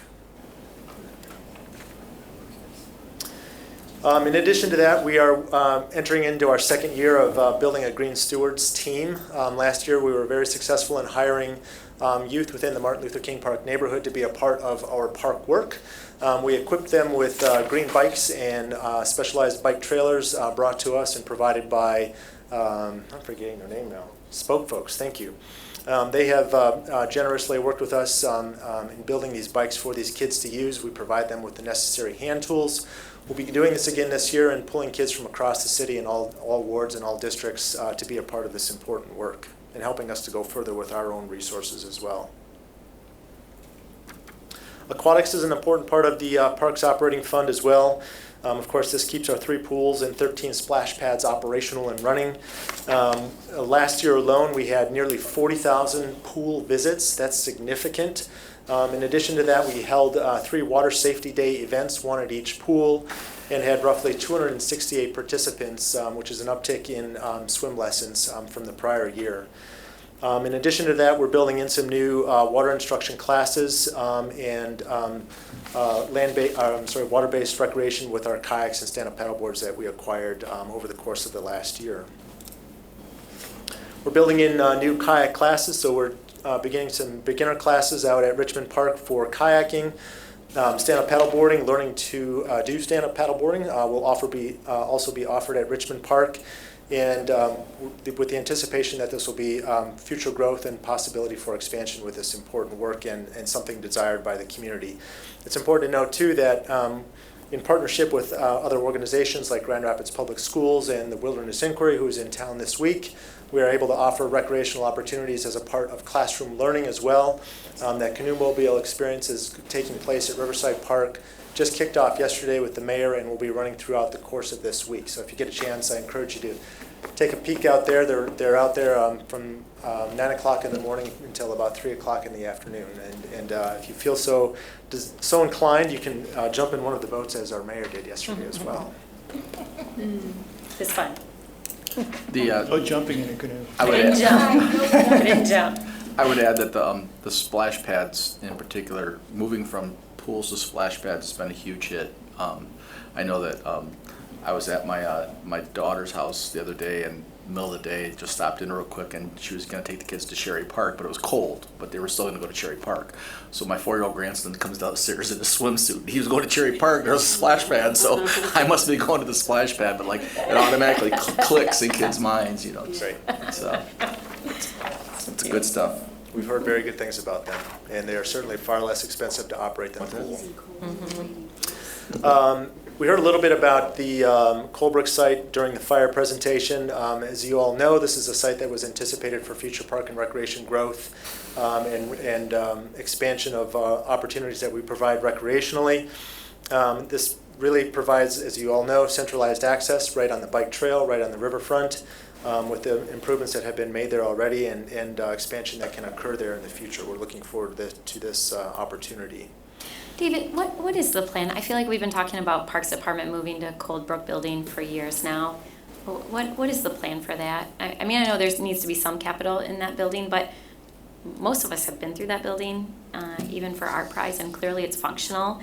I mean, it wouldn't be beautiful and probably how you want it to be, but it's still a functional space and it's vacant right now. It is vacant. Eric can explain in greater detail. I think there are some active water lines that are prohibit us from being Yeah, so physically present. on the photo, if you look over here, the gallery of the building to the right, that still has active water facilities in it. So we have about $15 million of capital projects to do to move the transmission facilities from there to basically up to the hill, Belknap Hill. And so that's starting this year. And next year, I think it's a 2 or 3 year program.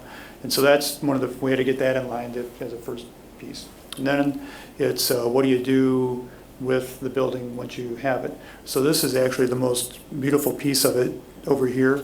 There's a great tile there. There's once we get the pumps out of the well, there's kind of this gallery down at the bottom. It's kind of cool.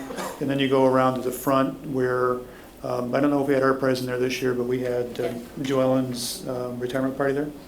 And that's a beautiful space in front. That all needs some work in order to be used. That's really where parks ought to be.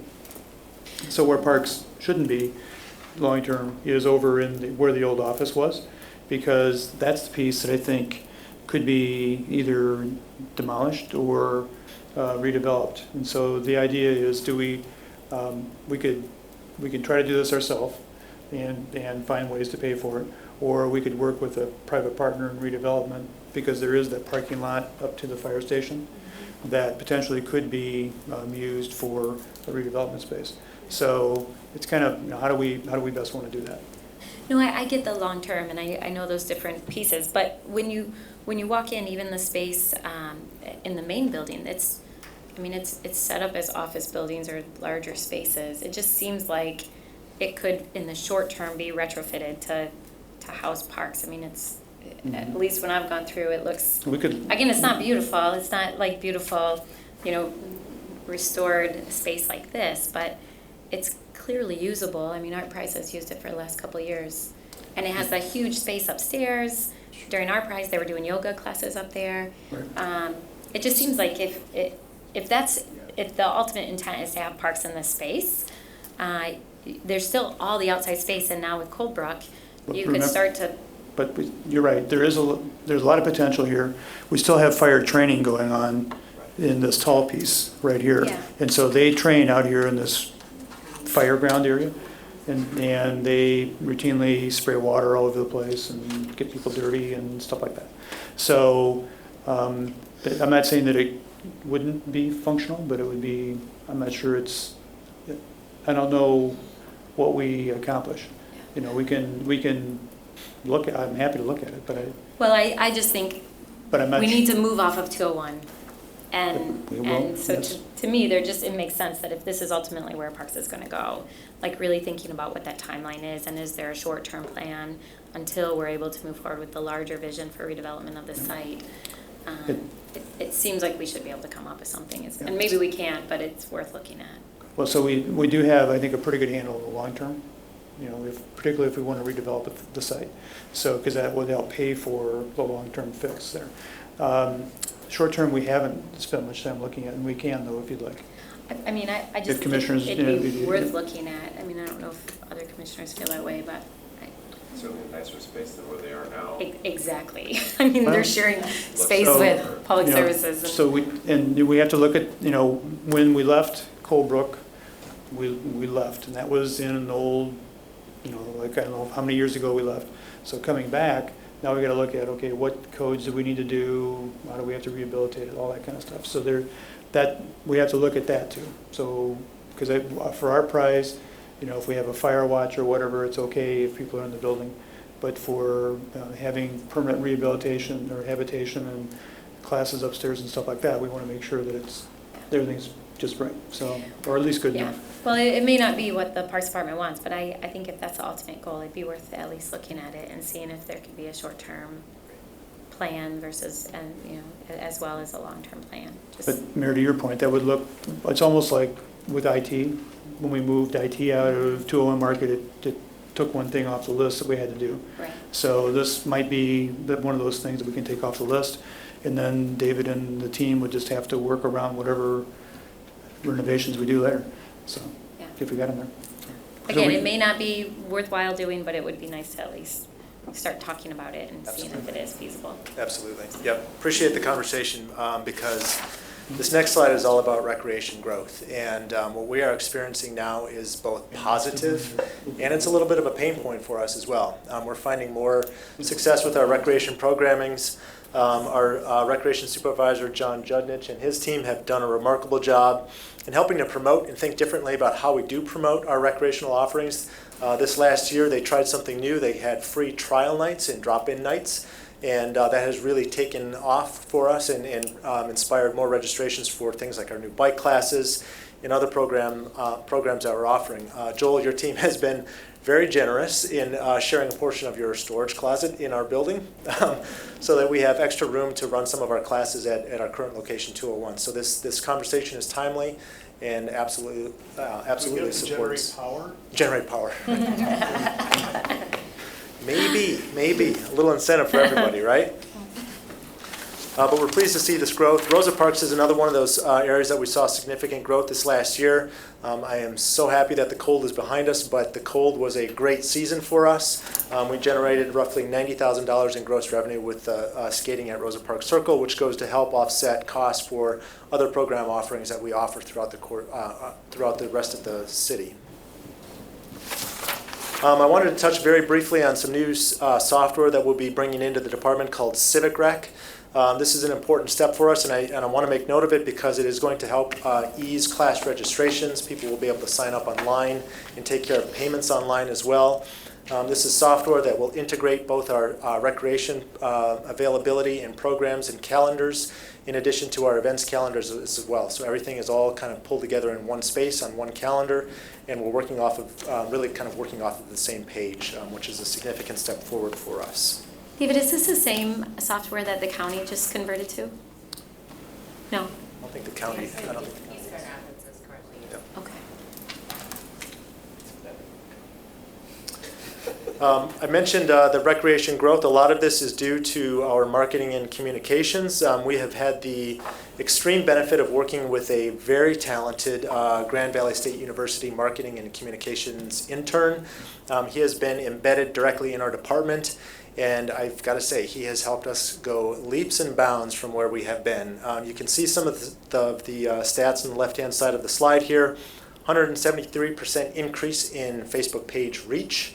Compared to 2016, we've seen a 50% uptick in page engagement based on different postings that he has scheduled out over time, and over 1,000 page like increases over the course of the last year.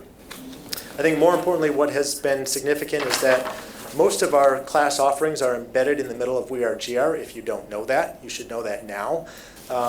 It's not uncommon for me to get questions about where would I find that you offer water safety classes? Well, in We Are GR. I had no idea. It's lying on my kitchen table. So what we are moving toward is an online recreation booklet and offering that should be available starting this fall with our fall recreation courses. And you can see at the bottom right-hand side of your slide there in orange, that is sort of a snapshot of the format in which this will be laid out and the clarity with which these offerings will be provided. We're also making some significant headway with the community in terms of what we do and what we provide. There's no better way to bring the community together than looking at pools and what you can do in a pool and dog owners. Two very big, popular pieces of community recreation. We brought the two together for the first time last year. We had a wagon wade dog swim day at the end of our pool season, the last day of the pools. Before we shut them down and drained them for the season anyway, we invited dog owners and their dogs to come and be a part of a fun swim event. A great community celebration is what it was. We're also looking at expanding our recreation offerings through scholarship potentials, program support, and community and foundation support as well.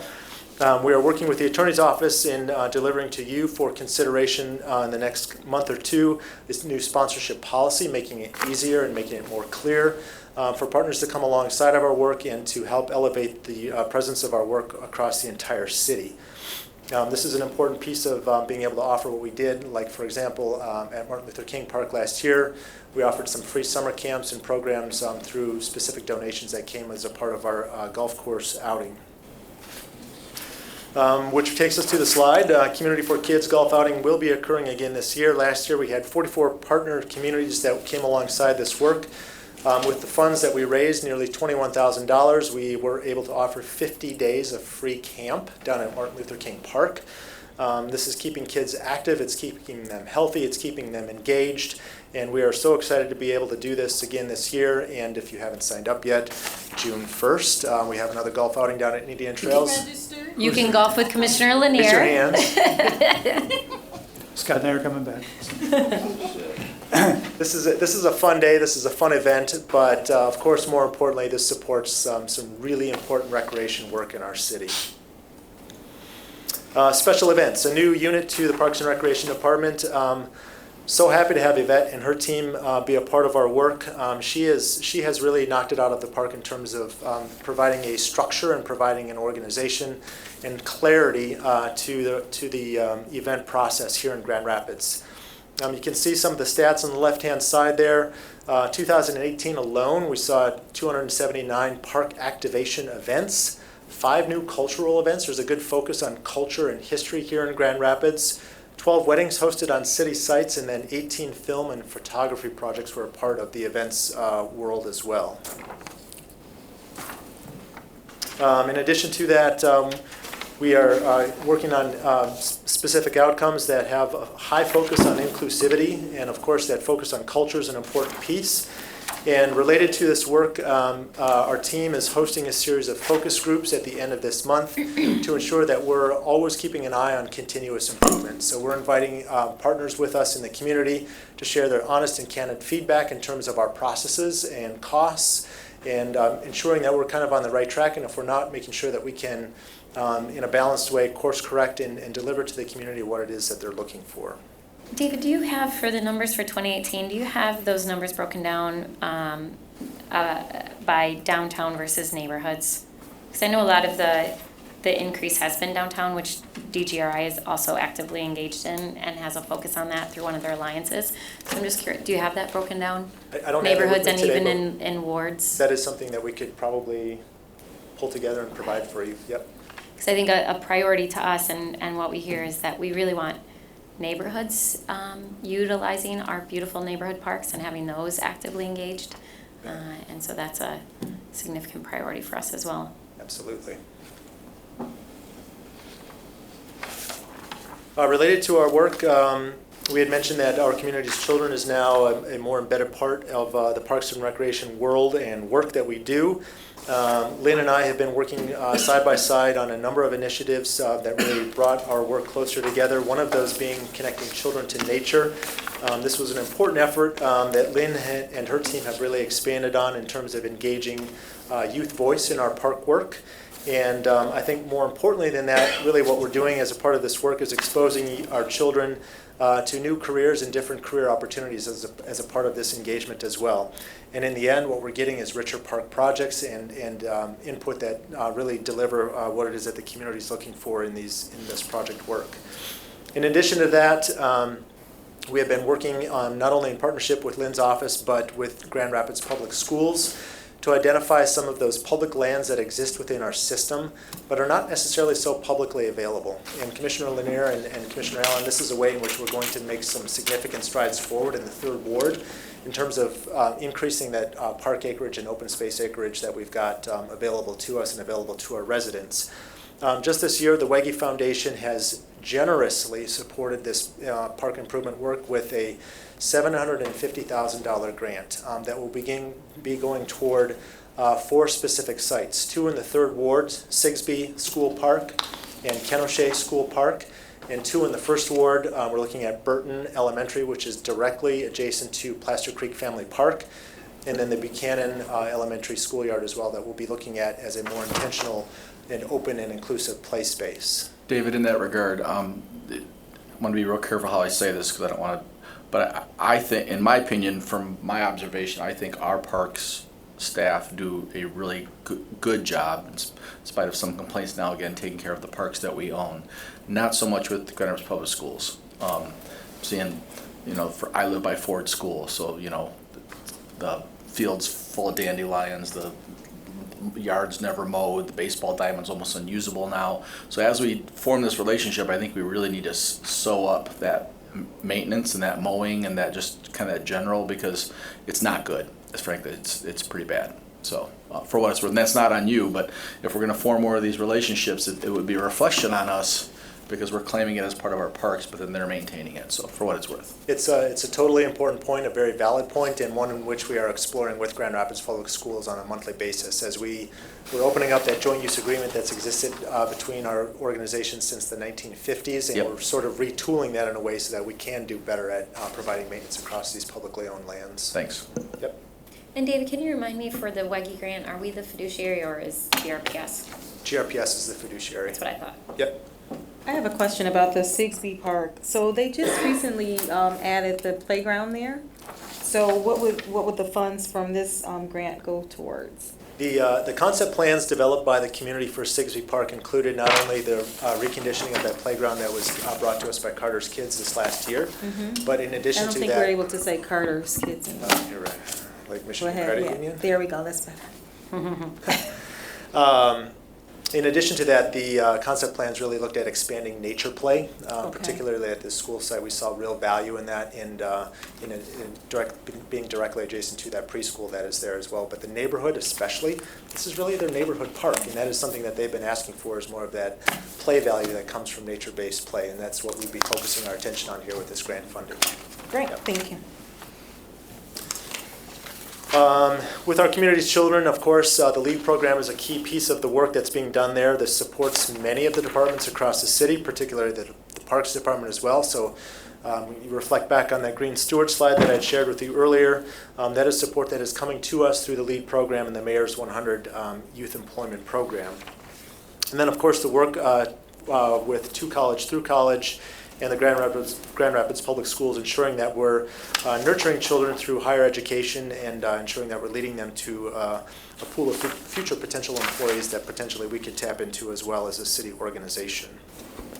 So before you kind of go into the asset management, I'm curious to know a little bit more about the change with our community's children being kind of embedded in parks. Are we looking at going back to kind of the 3R model that we had? Help me to just understand this change. I don't know if I'm just interested, I guess. Yep. I'm sorry. As I had identified in an earlier slide, the work that Lynn and I have been doing together, particularly around the connecting children to nature, has been really the impetus for some of this shift. And we understand that there is greater value that we could be providing to the community recreationally. In addition to the youth after-school programs that have been a part of both city and school organizations in the past. What that looks like specifically is still being shaped. I see. Okay. And David, is there a more detailed breakdown of the budget for both the events program and our community's children, where we can look at the FTEs and dollars and overall revenues and expenditures? I don't have those in our slides today, but certainly information that we can There is a provide. breakdown, yes. Okay. All right. Okay, I've got this asset management slide here, just as a reminder that this is something that we're looking at very intentionally, particularly with regards to our Gulf Fund and our Cemetery Fund, which we'll be moving into next. Our cemetery operating statement is what you see here. The important piece that I'd like to draw your attention to is the bottom there with the red arrow and the assigned to capital category. We are being intentional about, on an annual basis, setting aside some of the revenue generated by the work that we do and ensuring that we're keeping up with the repair and restoration of the assets that fall within the cemetery spaces across the city. I wanted to share with you briefly a pie chart showing the operating fund revenues for cemeteries.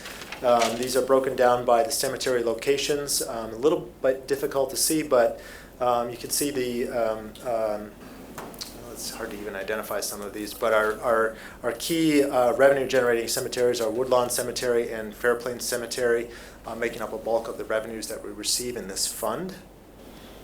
And then our expenditures are broken down such that a majority of those funds are used for park operations and maintaining these cemetery spaces. Right now, the way in which we're set up for cemetery maintenance is that we've got 2 independent contracted crews that oversee and care for the maintenance of our 6 city cemeteries. They do the mowing, they do the trimming, and they do fall and spring cleanups at those cemetery locations. We're in the second year of a 3-year option with our current contract. We've had a little bit of difficulty at Oak Hill Cemetery with that contractor. We are on them regularly and frequently with regards to meeting our expectations and standard specifications that were outlined as a part of that contract that we've got with them. And we are also in conversations with 61st District Court to maybe pick up some of the slack and ensure that we're delivering what we need to be doing and covering some of that maintenance work at these cemeteries as well. An important piece of this also is the capital investment through bond initiatives that we're making in our 6 city cemeteries. We are complete with design, a bulk of which has gone toward wall repair at all of our cemeteries. We are working through starting, if we haven't already, paving of our cemetery roads, and we're doing so with the assistance of our Public Services Department for that work. We'll be paving Woodlawn Cemetery, Greenwood Cemetery, Oak Hill Cemetery as well, and patching up those terrible holes and potholes that we've got on some of those roads, which will really kind of dress up the appearance of these spaces, I believe. In addition to that, this bond work is covering landscape work, landscape retaining walls as well, and that work should all be bid out later this month at the end of May. And then the major work at Oak Hill starts this year? Yes, it does. Finally? Yes. Finally, Right. yeah. I drive past that wall 20 times a day, and it not only looks bad, but it just constantly junk laying there, and it's just a very unsightly. Then you have the combination of that with the contractor who's not really doing a very good job. There's leaves and trees falling over. They go on the sidewalk. It's sad to say I've kind of given up emailing about it because it's a losing cause. So We're making strides, and we're excited to be hitting the ground with construction this season. okay. This moves us into our Indian Trails Golf Course Fund. I wanted to share with you our fund statement for golf operations. The important part that I'd like to direct you to here is the development and the strides that we've made within the golf course. We invested as a city in this golf course roughly 2 years ago. Significant capital investment was made with the intention of sustained growth over time. And I'm pleased to say that we are headed that way. We have seen that already in this last fiscal year, and I'm projecting to see continued sustained growth well into the future. In addition to that, the important piece here that we are focusing our attention on is setting aside a portion of those revenues for capital expenditures in the future so that we are not neglecting this system. We're addressing irrigation repairs as they're needed, we're addressing pavement needs as they're needed, and golf infrastructure needs as they arise. Commissioner Park, can you take a picture of this and send it to Commissioner Schaefer? Go back there so you can take a snapshot of that. Definitely. I think the last time it came up, I know. he respond. I'm actually, No. I'm serious. It's a very positive story, and we appreciate. And then Texan told you so. So we're all smiling. It's literally packed. Like Yeah. every day, It's you great. can't park in the parking lot. I mean, it's just unbelievable. Yeah, it's great. Good problems to have. That was what happens when you invest in public space. Yes. Absolutely. So just a snapshot of the operating fund revenue by source. The bulk of this is made up by greens fees and carts fees. We continue to market the driving range so that we can continue to see increased revenue generated by that driving range as anticipated at the outset of the investment. And then, of course, we're always looking and keeping our eye on year-round activation of this important valued space as well. David, I know that last year we were talking, the planning committee, as we were planning the golf outing, at the end of that planning phase, we were just talking about the branding of Indian Trails and just how people need to realize that this is a city course, that you could easily miss that. And so just trying to make sure that we're branding a little bit more with decal. And then we also talked about up where the carts are kept as people are using them daily. I don't want to call it sidewalk, but essentially that's what it is.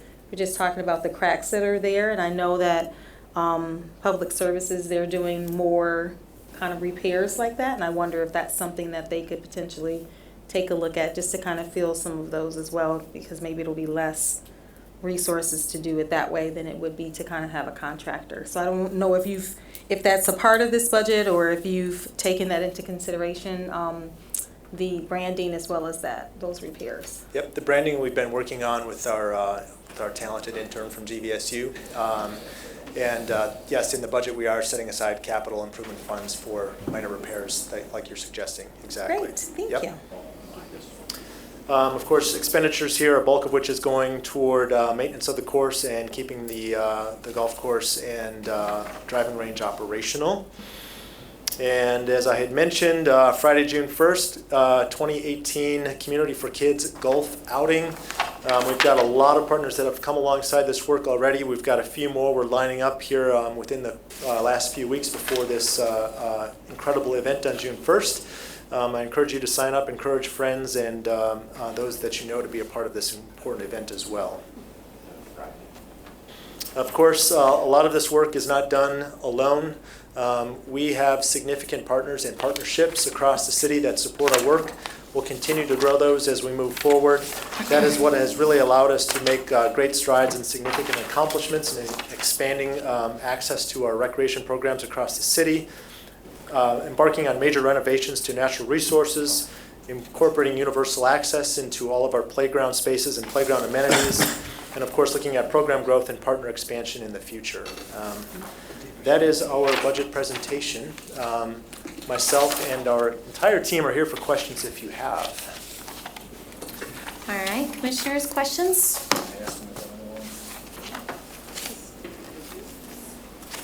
All right, and I'll follow up by email just for the additional detail that I'd like. And then if I have questions about that, I can get with you or Eric. Things I made note of are FTE broken out for special events in OCR or OCC.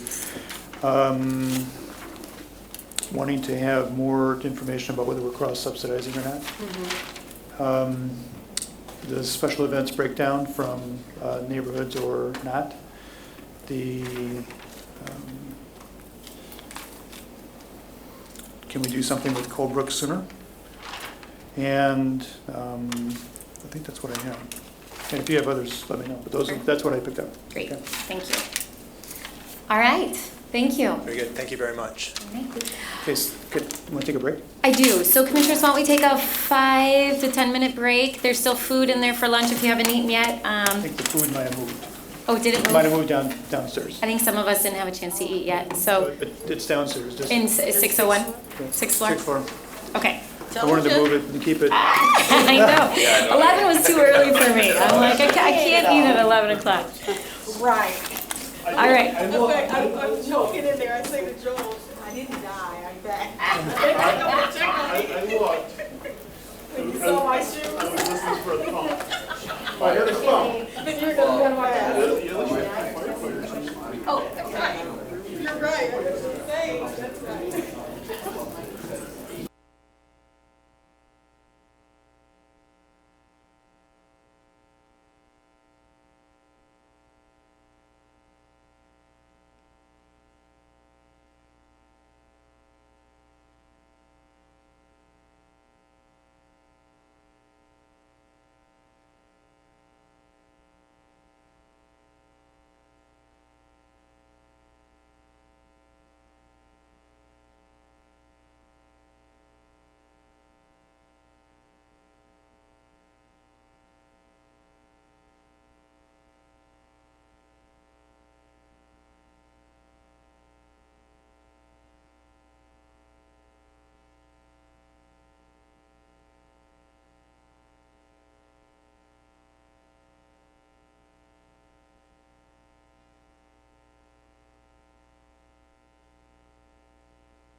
we will go ahead and get started, commissioners. We have 33 minutes. Hopefully that'll be plenty of time. I won't take more than 33 minutes. All right, Allison. I'll ask Eric and Commissioner Allen to. Okay, sorry. Oh, it's okay. No, this is, we gotta get this done. Can't have her standing much longer than she has to. It's all right, I gotta get up. I gotta stand every once in a while. It's good to stand and walk around. All right, everyone ready? Mm-hmm. Okay. Well, I'm going to give you an overview and an update on some of our energy work that I've been doing since last September. I think you all know how high of a priority it was in terms of my hiring and a key area of focus, but a lot more than just myself that's been working on it. So I just wanted to present you with some updates on what has been happening in that world. So first, really just wanted to identify that we've reinvigorated our internal city staffed energy team. So I've identified those staff that are participating on it. It's very diverse, represents a good majority of our departments and the folks that have work in the energy realm. And really just wanted to say a lot of great work's being done by these folks and have been done for quite some time. This is just a nice way that we've pulled together to have a collaborative group to ensure that all the departments are aware of energy projects going on kind of across the city. This team is a city staff team, so it is focused predominantly on municipal operations and what we're doing within our own city facilities that we have. We meet on a monthly basis and have been meeting since late last year, and this has been really helpful for me as well. A lot of people have really helped me understand the landscape of energy and what we've been doing. And then I think most of you are aware, but in collaboration with Mayor Bliss, we launched the Energy Advisory Committee and the Sustainability Advisory Committee. So the first one is on energy. And really the purpose for both of these committees was to engage thought leaders and representatives from the community with respect to whether it's energy or more broadly sustainability, to help ensure that the city is staying at the forefront of energy work and sustainability work, really with the key goal of having those that are participating challenge the city. So with respect to the Energy Advisory Committee, you can see Commissioner Allen and Commissioner Kelly also participate on this committee, and we worked very hard to have a lot of representation from diverse organizations, whether it be nonprofit, big business, small business, academia, government, etc. We have the utilities that are represented, also the state of Michigan is represented so far, and these committees, the goal would be to meet every other month. We just got them launched late February, early March, and so far both of the committees, I've had great response from the participants and have felt very excited about being able to work with the city on some of the work. So we've really, in the first couple of meetings, been laying a lot of the foundation and the groundwork for what we're doing. But for the Energy Advisory Committee, they're really going to be helping. We're working on a comprehensive energy plan for the city that will be inclusive of a renewable energy strategy to help get us to that 100% renewable energy goal. Also working on programs where we can collaborate and offer energy efficiency programs for our community members, whether those be businesses, homeowners, residents. So that's kind of the overview of the Energy Advisory Committee. And then on the next slide, you'll see, as I mentioned, is the Sustainability Advisory Committee. Very similar setup here. Commissioners Repart and Jones, Gesundheit, are participating as well as Mayor Bliss. Have a little bit broader of a reach into the community because we were trying to have representatives from kind of not only the environmental pillar, but the social pillar and the economic pillar to be reflective of our commitment to sustainability. So very excited about the diversity of thought leaders that we have participating on this committee. They're really, a couple areas that they're going to help focus on are around reevaluating our sustainability plan and helping us think about that with some of the ideas that I know you have brought up before around a dashboard and how can we communicate and engage the community more on sustainability topics with the city. And both of these committees are going to be an integral component of the Zero Cities project, which I'll get to a little bit later, but that will be something that both of these committees will help with as well. Okay, so a little bit of an update on some of our own municipal operations and the type of energy work that we've really been doing. I'm always a firm believer that before we go out to the community and say, why don't you achieve net zero carbon or all these lofty goals, that we should set the example and really lead the way. And so really doing a lot of focusing internally on our own operations with the help of that energy team. There's a lot of great work that we have done historically across the city. And so a big part of what I've been doing is just trying to bring all of it together to show kind of a whole citywide picture. Because we really have a phenomenal story to tell in terms of some of the great energy work that has been done in our own facilities. So just working on trying to pull those together so we can tell some of those stories and better benchmark where we are as a city. So just to put in perspective, you probably are fairly aware we have 3 of our utilities that we're working with, and then we have our own primary circuit that we own or operate that supplies electricity to about 108 facilities, as well as our street lighting signs and signals system. So right now, I'm very thankful to have an energy intern because he is helping a lot in this area. It's very detailed, but I've really emphasized how important it is to get this framework of information right. We have over 550 entities that we are tracking across the department to try to understand what our energy consumption is, and are coming up on finalizing that. I'm very excited. Our utility partners have been great partners and have helped us get data going back to January 2015. So we're going to have some good historic data to benchmark some of the progress that we've made with some of the projects that have already been implemented, but for us to start to identify what some trends are over time. We're participating in a U.S. Department of Energy grant-funded program that is called the Municipal Portfolio Performance and Benchmarking Grant. And this is really where they're going to come in and do a deep dive on the energy consumption of our own buildings for us and assess how are we performing in comparison to others and where are key areas of opportunity for decreasing our utility costs, as well as bringing down our own energy consumption within our buildings.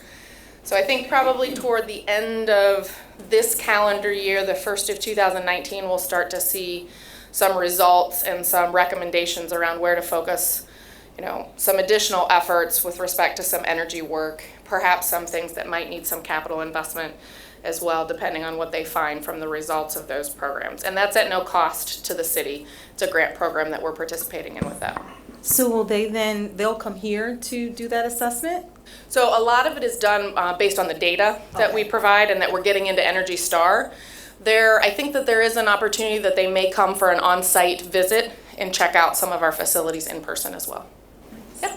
We've been talking, I know, frequently about solar panels and using some of our buildings and things of that nature. So it'll be interesting to hear their recommendations after that. Yeah. Thank you. So the last one is more just a quick update. One of the recommendations that came out of our Energy Advisory Committee was to really go through and do a rate analysis with our utility providers. So I have some very early results from that I just wanted to share with you with respect to consumers' energy. They looked at kind of our largest building consumers and have identified and recommended some rate changes that we implement in the near term. And so city staff is working through evaluating that right now, most of them being at our water facilities, but have identified $500,000 in savings merely by working with them to ensure that our facilities are on the right rate. And so that is an annual savings. So they are working right now on then moving into an assessment of kind of our secondary accounts that aren't quite as large of users, but there will be hopefully some additional cost savings associated with going through that rate analysis as well that we'll know more toward the end of the year, or toward the end of the summer, excuse me. So the next slide, I really just get to be the spokesperson to champion a lot of the great work that, in particular, Kyle Johnson has done. He was in our facilities department, but he's transitioned and is in our engineering department. But with the teamwork of our facilities and engineering department, we went through a process and got 6 of our own city facilities Energy Star certified. So the 6 are listed here, and they show you, if you're not familiar with Energy Star, it's a national ranking of the energy performance of buildings. You get a score between 1 and 100. So it would compare office buildings across the country to then give you a score. Any facility that has a score of 75 or greater is eligible for Energy Star certification. You do have to go through an audit process, and we did bring in a third party to verify the scores and the information that was being used to generate the scores. It's an annual basis, so very excited, and I'm going to be working with Amy and her team to do some promotion around this in the near future, because we went back and looked, and it's an annual certification, and I had asked Energy Star to provide some information. Well, how many municipal buildings get Energy Star certification typically? So I could have kind of a litmus test of how do we compare against others. And for last year, they pulled a report around city and county buildings. In the United States, there were 105, only in 23 states. Predominantly office buildings, but some courthouses and some warehouses. In Michigan, there was only 1 building that got Energy Star certification, and it was a courthouse in Adrian. And then there were only 5 other cities in the United States that had 6 or more buildings that got certification. So to me, this states that we're in a leadership position with respect to earning Energy Star certification for our buildings. Now, of course, other cities could come on in 2018 like we have as well. So we'll continue to kind of monitor that throughout the year. But I really wanted to give acknowledgement to our facilities and our engineering team for leading the efforts here, and this being a nice way to show that we're really committed to energy and reducing energy being consumed by our own facilities. Okay, so moving on kind of from our actual energy consumption to a bit of an update on renewable energy and where we are with respect to our goal. So of course, I think you're all very familiar. Our goal, 100% renewable energy by 2025 in our own municipally operated facilities. This is electricity only, so it doesn't include the amount of energy being consumed by natural gas, because renewable energy is supplied through your electricity. And we're working on ensuring that we have, and that we're only including buildings that we should be. And the way we've been defining that, both with the energy team and the help of our Energy Advisory Committee, are facilities that we own and operate and essentially have control over what types of efficiency upgrades could we make. So for instance, we own the museum, I have learned, but we lease it out. We are not making the decision as to whether they should upgrade to LED lights or not. That's something that the museum as tenants make those decisions. So those are some things that we're carving out of, because we don't want to include that in terms of trying to identify the total amount of electricity we need to offset with renewable electricity. So we're working through kind of firming that up, and I'm hoping here in the next month, before I may officially be out on leave, that we'll have that finalized and have kind of that set number that will then allow us to know what do we need to work toward to hit that 100% renewable energy goal. So previously we had calculated about 95 million kilowatt hours per year in electricity, but that includes things like through our primary circuit we supply the zoo. That includes the museum or libraries that now I'm learning operate kind of on their own and make their own decisions with respect to their facilities. And so that number will be reduced a little bit. But 26% of that number is currently supplied by renewable energy. And then really the last bullet is just to say, I know we've had a lot of community pressure, and a lot of people get very excited about renewable energy. Something more tangible you can see with solar panels and kind of that exciting progress. But I also am a very firm believer that our first priority should always be to reduce the amount of energy that we're consuming, because we don't need to build solar panels for energy that we don't need to be consuming. So just always having a key focus that we should be approaching both at the same time, ensuring we're as efficient as possible while we're moving forward with some strategies around our energy efficiency. And our LED lighting upgrades is a great example. So the annual estimates I've been given is that it should save us about 6 to 7 million kilowatt hours per year. So that's a pretty big chunk that will bring down our total consumption that we will then not have to offset with solar or other renewable sources. All right, So the next one just shows what are the current sources of our renewable electricity.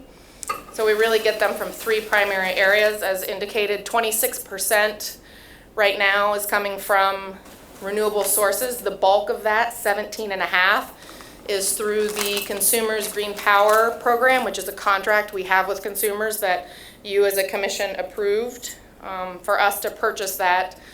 And it was a 3-year contract that will go through December of 2019. So we purchase about 16 million kilowatt hours that consumer supplies, which is predominantly biomass as well as wind, based in Michigan.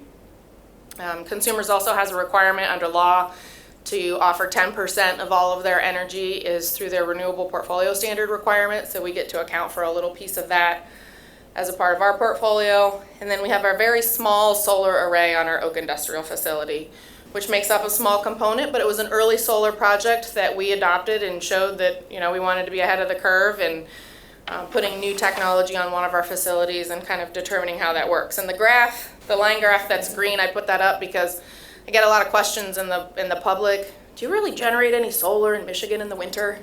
And the answer is yes, we do. You know, it's not like New Mexico, but it is still very much a viable technology for here in Grand Rapids, and the studies have been done to show. And so this graph just kind of supports, yes, there is a dip in the winter time, but we are still generating solar at our facility. So we have just shy of 25 million kilowatt hours of renewable energy. That accounts for about 26% of our total electricity consumption right now.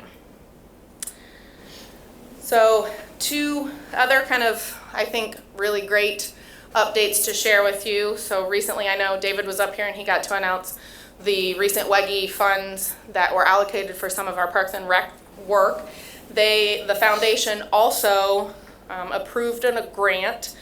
It's going to be given to the Environmental Law and Policy Center. They have a local office here, and with the intent that the grant funds are being used, Margreta Carney is the local representative, and she's a renewable energy expert, and so it will be used for her to help assist the city in our work in terms of achieving the 100% renewable energy goal, as well as helping to kind of engage and keep us abreast of a lot of the regulatory work that's going on at the Michigan Public Service Commission. There are a lot of rate cases. There's a lot of proposed legislation around solar panels and some net metering and other things that implicate whether we or our businesses and our homeowners would be able to put on solar panels as well as take advantage of other energy efficiency measures. So she's really going to help a lot with that, and we're excited about having that additional support. And then I was approached because of all of the great work that the city's been doing out in the public, and the EPA wanted to launch a website that provides resources to municipalities interested in pursuing solar. And they said, we want to highlight a few cities that are going through the process right now so that we can share RFP language, you can share plans and initiatives and how it is that you intend to meet your goals. And so we're one of 14 cities that were invited to participate. That there's a website, this is a live link if you want to go, or I can share it with you, that you can go right now, and it documents our progress on moving toward solar developments within our city, so that other cities will have access to it and we can learn from other cities as well.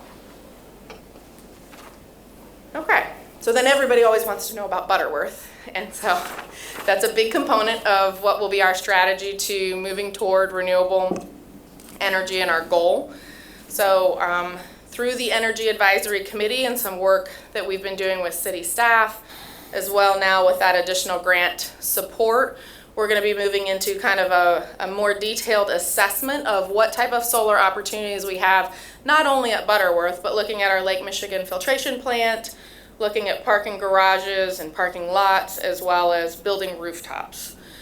So with the enhancements in technology for solar, there are some options now where you can have smaller solar panels that may open up even some of our own parking garages and our parking lots and some others. So that will be a critical component where we'll be evaluating to determine how much capacity do we have to install that, what will the costs be, and start to look at that and how it will help us move along our goal. This photo that's on this slide is the MSU solar carport that they installed as kind of an idea of something that we might be able to look at some of our parking facilities as well. I know you're all very familiar with the biodigester, so just acknowledging that that is a great project that's happening and very innovative. It will be generating renewable natural gas that can be used for a number of different, in a number of different ways, but that also speaks volumes to the city's commitment around identifying different technologies to create types of renewable fuels and energy. Allison, can I ask a question about this? I was just at a press conference the other day, specifically talking about the biodigester, and I just want to make sure that I'm being accurate, because this is what we have said publicly and continue to say, is that the biodigester will be generating a significant amount of renewable energy that we'll use on site, and that will almost double our current renewable energy. It'll take us from, I thought we were closer to 30%, I'm a little disappointed we're at 26, but it'll take us closer to 55 to 60% of our goal to get to 100% renewable energy. Correct? So the information that I have and has been shared with me is that if the renewable natural gas generated at the biodigester is used within the biodigestion process, that will be a source of renewable electricity for our facility. For wastewater treatment facility on Market Street. The numbers I've seen are that it will help bump us a little bit closer to total being between, I say, 40 and 50% of our total is what I've seen in terms of that. I know that there's a little bit of an evaluation about are there other opportunities to use the renewable gas in a different way. And so I think that that's being vetted right now. What does that mean? In, I mean, we've Means we need been to talk. saying from day one that we're building the biodigester to create renewable energy, to have on-site renewable energy for the wastewater treatment facility. That's still the plan. And it'll basically double our current renewable energy sources that will get us closer to 100% renewable. yes. That's the base plan. So there is another potential opportunity that we need to talk about, that I'm not sure I'm recommending, but I want everyone to know about before we make a final decision. So. Okay, well, if we're sharing something publicly that's not accurate, I'd like to know, because I just was you're- at a press you're- conference with the you're- governor on Friday where I said that. You're saying exactly the right information. Nothing's Okay. changed. We haven't Okay. changed trajectory. We haven't changed what we're implementing. We haven't changed a thing yet. So I just have something to talk to you about. Okay, Okay. all right. All right, so then I just want to shift gears. I think mainly the last project that I wanted to provide an update on is around the community energy program. And so this is the Zero Cities project. I'm not sure how familiar you are with the project, but it was one that we signed on to and agreed to participate just a little before I started in September, so last summer. It's a very exciting and innovative project in terms of it's a 3-year grant-funded project. And the goal is to develop a policy roadmap. So what are some policy options that we want to consider as a city to help move our building stock to zero net carbon? So a couple of components, right? The goal is to create the policy roadmap. That's what we're working on developing. It is for nearly all buildings across the city of Grand Rapids. This is the first program that I'm aware of that includes single-family residential. A lot of energy projects are specific only to commercial or to industrial facilities. In zero net carbon, I included on your slide here, really that's defined as getting your facility as energy efficient as possible, but all facilities will continue to consume energy. So offsetting the remaining amount of energy that you are using for your facility by either putting on-site renewable solar, or you can work through your utility provider, or you could, if you're a large enough organization, you could do kind of larger scale contracts for wind farm generation, et cetera. So the 12 cities that were selected to participate are identified on the slide for you. And I do want to acknowledge and give thanks to both the U.S. Green Building Council of West Michigan as well as the Wegge Foundation. They're the ones that really helped bring this to the city's attention and get us on the map to be considered for inclusion in the project. And before that, there weren't any Midwest cities represented. So as a part of that conversation that happened, and I know Mayor Bliss was involved and Suzanne Schultz was involved before I was here, in terms of really saying we have a great commitment here in Grand Rapids to energy. We want to be a part of this very innovative project. They did bring on 2 Midwest cities, so ourselves and Minneapolis are being included in the project. It's very focused on technical analysis, but another key component is really looking at community collaboration, as well as recognizing a lot of the equity work that the city's already been doing, but specific to buildings and energy being consumed by buildings, and ensuring that those that have historically been marginalized and not included in the conversations around energy efficiency are at the table. And so the next slide actually walks through and speaks to that a little bit more. So the top in blue is kind of the overarching 3-year time frame for the project. So we are just wrapping up establishing the baseline, and I'm going to share a few interesting preliminary findings with you today. But we're moving into that second phase, which is around engaging communities and developing what this roadmap will look like. So in the orange part, we just actually had a call right before today's budget meeting where we were fleshing this out a little bit. But the building stock analysis is nearly complete. And the next component is what they call social change ecosystem map and community partner recommendations, where they're going to be doing some outside research on our community for us to say, these are really some key organizations and stakeholders in the building sector that we believe you should have engaged in this conversation, and help us identify some of those key stakeholders. And in speaking with Mayor Bliss and Eric, because we have the structure of the Sustainability Advisory Committee and the Energy Advisory Committee, we're also going to utilize both of those committees to be some of our key partners around helping to identify, do we have any gaps around other organizations or stakeholders that really need to be engaged in this conversation. Stacy Stout, Connie Bohatch, Luke Hanfield, John O, and then we're also going to be working with Zach Teal in the datas and Becky Joe's department as well, to ensure that we're being cognizant that we have a lot of other projects going on right now around community engagement. So how do we leverage existing projects and programs that we have and maybe tie into, you know, some of the other affordable housing conversations or others around engagement. So that will be kind of the number 2 around ensuring that those partners are at the table, are participating in the program and the roadmap development. And then going on somewhat at the same time, but will be happening over the summertime, is an equity impact assessment. And this is really going to be focused on studying metrics with respect to our building segment and energy consumption, and overlaying that with equity metrics. And so Stacy was on the call this morning as well.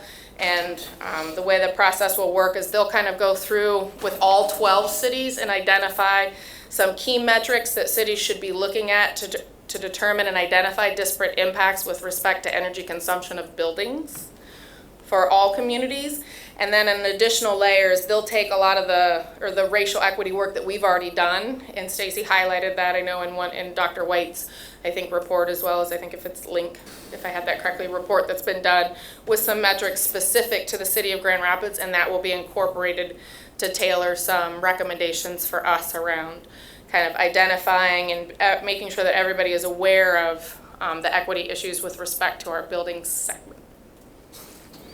So that will take us through the bulk of probably this year. And so the last part that I have to share with you is, so this is very preliminary results that are still being tweaked a little bit. So they're not final results by any means, but I think it's very interesting. I've had the chance to share it with a few people and wanted to make sure that you had it on your radar as well. So if you look at the pie chart in the middle, so this is looking at square footage of our building stock. And these numbers, I shared them with Eric, and I appreciated he pointed out, and the first thing I'll call out, if you see single-family residential is showing about 137 million square feet, and multifamily was only at about 10.5. And he said, I don't know if that's quite right. Let's go back and look at that number again. And so I've worked with the teams, and unfortunately was not able to get the corrected graph in here for you today. But I will update it to make sure that you have the correct information. The multifamily is closer to 39 million versus 10 million. And so that reflects about 17% of our building stock is multifamily. And then the reduction comes out of the single-family homes, so that number goes down a little bit. But from a policy perspective, and the work that I've been doing with Zero Cities, some of the cities have highlighted that policies often exclude single-family residential. And when single-family residential is making up approximately 50% of your building stock, you're missing a large opportunity there. And so from a policy perspective, keeping that kind of top of mind and thinking about that and what are some opportunities that we may have in that area. The vertical bar chart to the right. Just a second, I got a Yeah. question. Yeah. Mm-hmm. So, just give me an example so I kind of know where this is headed when you talk about policy. And the large percentage being single-family homes or multifamily homes. Like, what would come out of something like this that would be a policy? So the two most common that I have been told and have been discussed with the other cities are that you can have, essentially it's like an Energy Star score for your home that is required to be made available for sale of a home. So similar to if you were to go buy an Energy Star refrigerator and it would have a sticker on it that would tell you how well does your refrigerator perform, you would provide that information with respect to the utility consumption of your home. That can apply to businesses as well. Those can be required or they can be voluntary. So that's probably the primary example that I have learned about. I think the other one, some of the things that I have learned in some of our initial conversations are around energy code enforcement.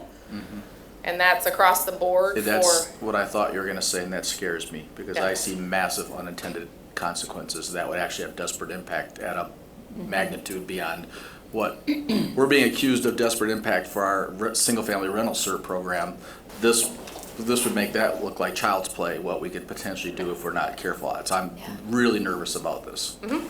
Another policy outcome might be how we invest in single-family weatherization or find ways to do that. So See, and address the problem on the yeah, positive side. and rather I than- think you took what I was gonna say. I mean, potentially, if this is structured correctly with the proper programming and the proper funding, maybe through the Affordable Housing Fund or something like that, and maybe through some federal grants or something like that, we could potentially take care of two birds with one stone. Bad analogy, but it just comes, the only one that comes to mind right now. But we're dealing with this massive lead project, and we know that most of the lead hazard problems that comes from windows. So if you have a massive window replacement program in some of these older homes, you're not only taking care of the energy issue, but you're Absolutely. that kind of a thing, or maybe some kind of a rebate program, because we know that appliances are a big user, or furnace upgrades. There might be some ways that we could do little to no cost loan. So I just want to be really careful that what comes out of this is not something that becomes a burden or has a bad impact, but that is that we have enough carrots for this. That's just really important to me.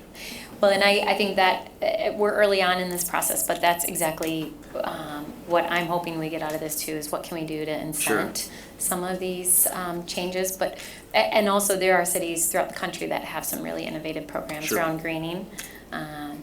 And that's my hope. I know it's not just on the enforcement end. correct, But yes, it's also no, on the very, very broad. incentive. But I totally agree with you. We're at the very beginning of this thing, but how you start is how you finish. Right. So I want to get that Agreed. established on day one. Yeah.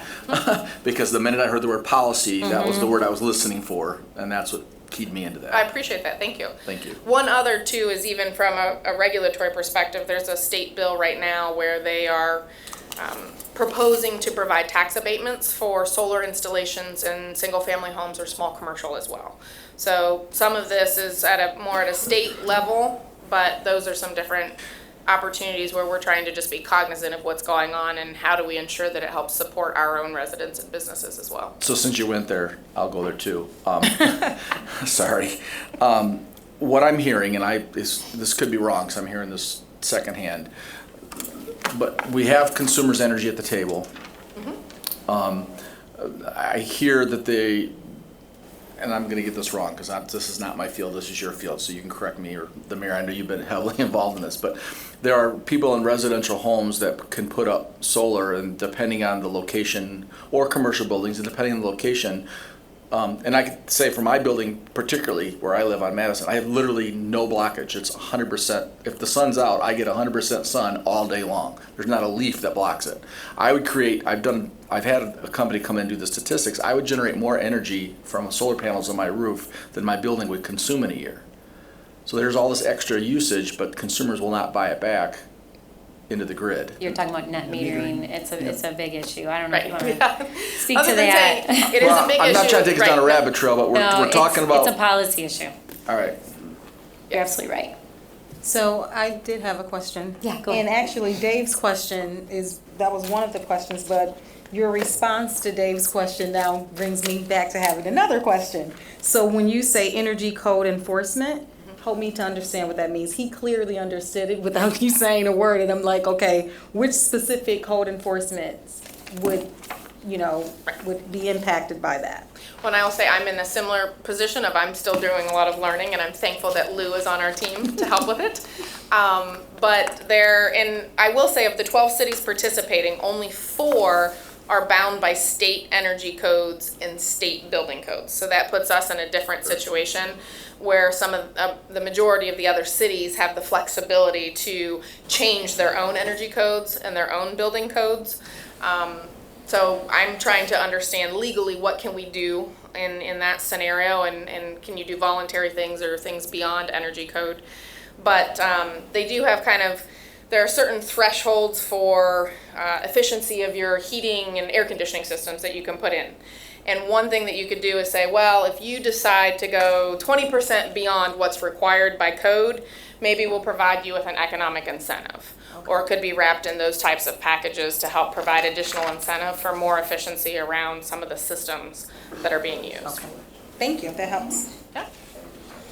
I mean, there's a wide variety of options out there right now, and I think at this stage, we're just trying to say nothing is on or off the table. What are the possibilities that are out there, and then really working through this next phase of engagement to say and hear from community members, what do you think would work the best, depending on if you're a homeowner, if you're a tenant, if you're an office building operator, to really try to solicit a lot of that feedback and engagement from the city and from our constituents to understand what would be the best approach.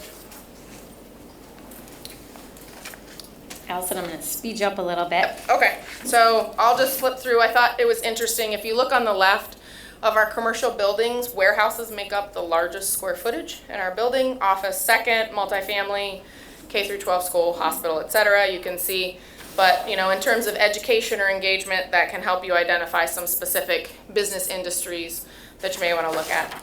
The next slide is then we took square footage information, and I also want to give a big thank you to the assessor's office because they're the ones that helped provided all that information for purposes of doing this analysis. But our outside nonprofit partners then take that square footage as well as your building type and come up with an estimate around how much energy you use as a building. And so this just shows the breakdown of the energy consumption with respect to the building types. And so really the top 5 to 7 don't change. Single family detached, I would just note, is on a different scale at the top than the commercial buildings, but can help you start to understand. Really the last one, which are the green bars that I'm showing, is where you look at energy use intensity. It's a metric where you can compare building type to building type. So you can take a hospital versus an office building versus a restaurant and try to compare and say which one uses more energy. And this is where things change. If you look at the top 5, 4 of them are in the food industry. The food industry is notorious for being extremely energy intensive. So what opportunities might we have to engage our partners and our businesses and our community that are in the food industry, recognizing that they're some of the largest contributors to energy consumption, even if they don't necessarily have the largest square footage. So really the purpose of the baseline information is really to provide that information. So as we move into this next phase of engagement, everybody can have information with which to start from, to start thinking about some possible policy opportunities that we may have. And so the next one, we did one session with the American Institute of Architects, has a committee on the environment. They were very excited about this, so shared some of the preliminary data. and broke down into 6 different tables, and then they ranked from 1 to 4 what they thought would be policy options. Now I say that, policy options, not everybody's educated on what is a policy option, right? So there are some things that resulted from this that aren't realistic. One says, I think, to change utility rates, right? We don't have the authority to change utility rates. So, but we also didn't want to bias people by kind of explaining what policy options could be. We wanted them to present their ideas. The number 1 hitter, which are circled in red, are looking at building codes and zoning. The number 2 most common was economic incentives for building owners and operators, and then the 3rd was education. So with that, I'll just highlight, we have a number of other programs that I think you're all pretty familiar with, so I won't go into the details. It is covered on the slides. I did just want to let you know, since you approved PACE and we launched it last fall, we have 4 active participants, which means that they're qualified and they're moving through the process. Typically, I've been told it could take between 3 and 9 months to fully get through the process to the part where we would come back and say, okay, this project is at a place where they would like to request approval from the commission. And then there are 5 others that are kind of in an early lead stage that are being evaluated. So I think that's all that. Then the last 2 I just highlighted. Hopefully, if you haven't yet, I'll make a plug to review the transformation plan phase 4 outside of energy. That's been my other big project I've been focused on. So I highlighted the 5 goals at the end of this deck that are specific to energy and what we've been working on the energy team and with the committees. Any questions? Probably not. Commissioners, questions? Okay, thanks. Allison, just one question, and I can look at this as well, but you probably know off the top of your head. The 5 bullets under the transformation plan, those are also included in the sustainability plan, aren't they? So the sustainability plan goal is really the 100% renewable energy goal. And then the objectives underneath? That is the farthest down goal in the sustainability plan. Okay. There are a couple others, like the higher level parts that you work through that are over that. Okay. But yeah. Okay. All right, any other questions? All right, with that, we will adjourn for today, and we'll be back at it next week. All of you received a revised schedule. So Eric, do you want to remind us what's on the agenda for next week's budget? Yep, next week we'll have police department up first, and then we'll talk about vital streets and street capital investments. So there will be a report by the Vital Streets Oversight Commission.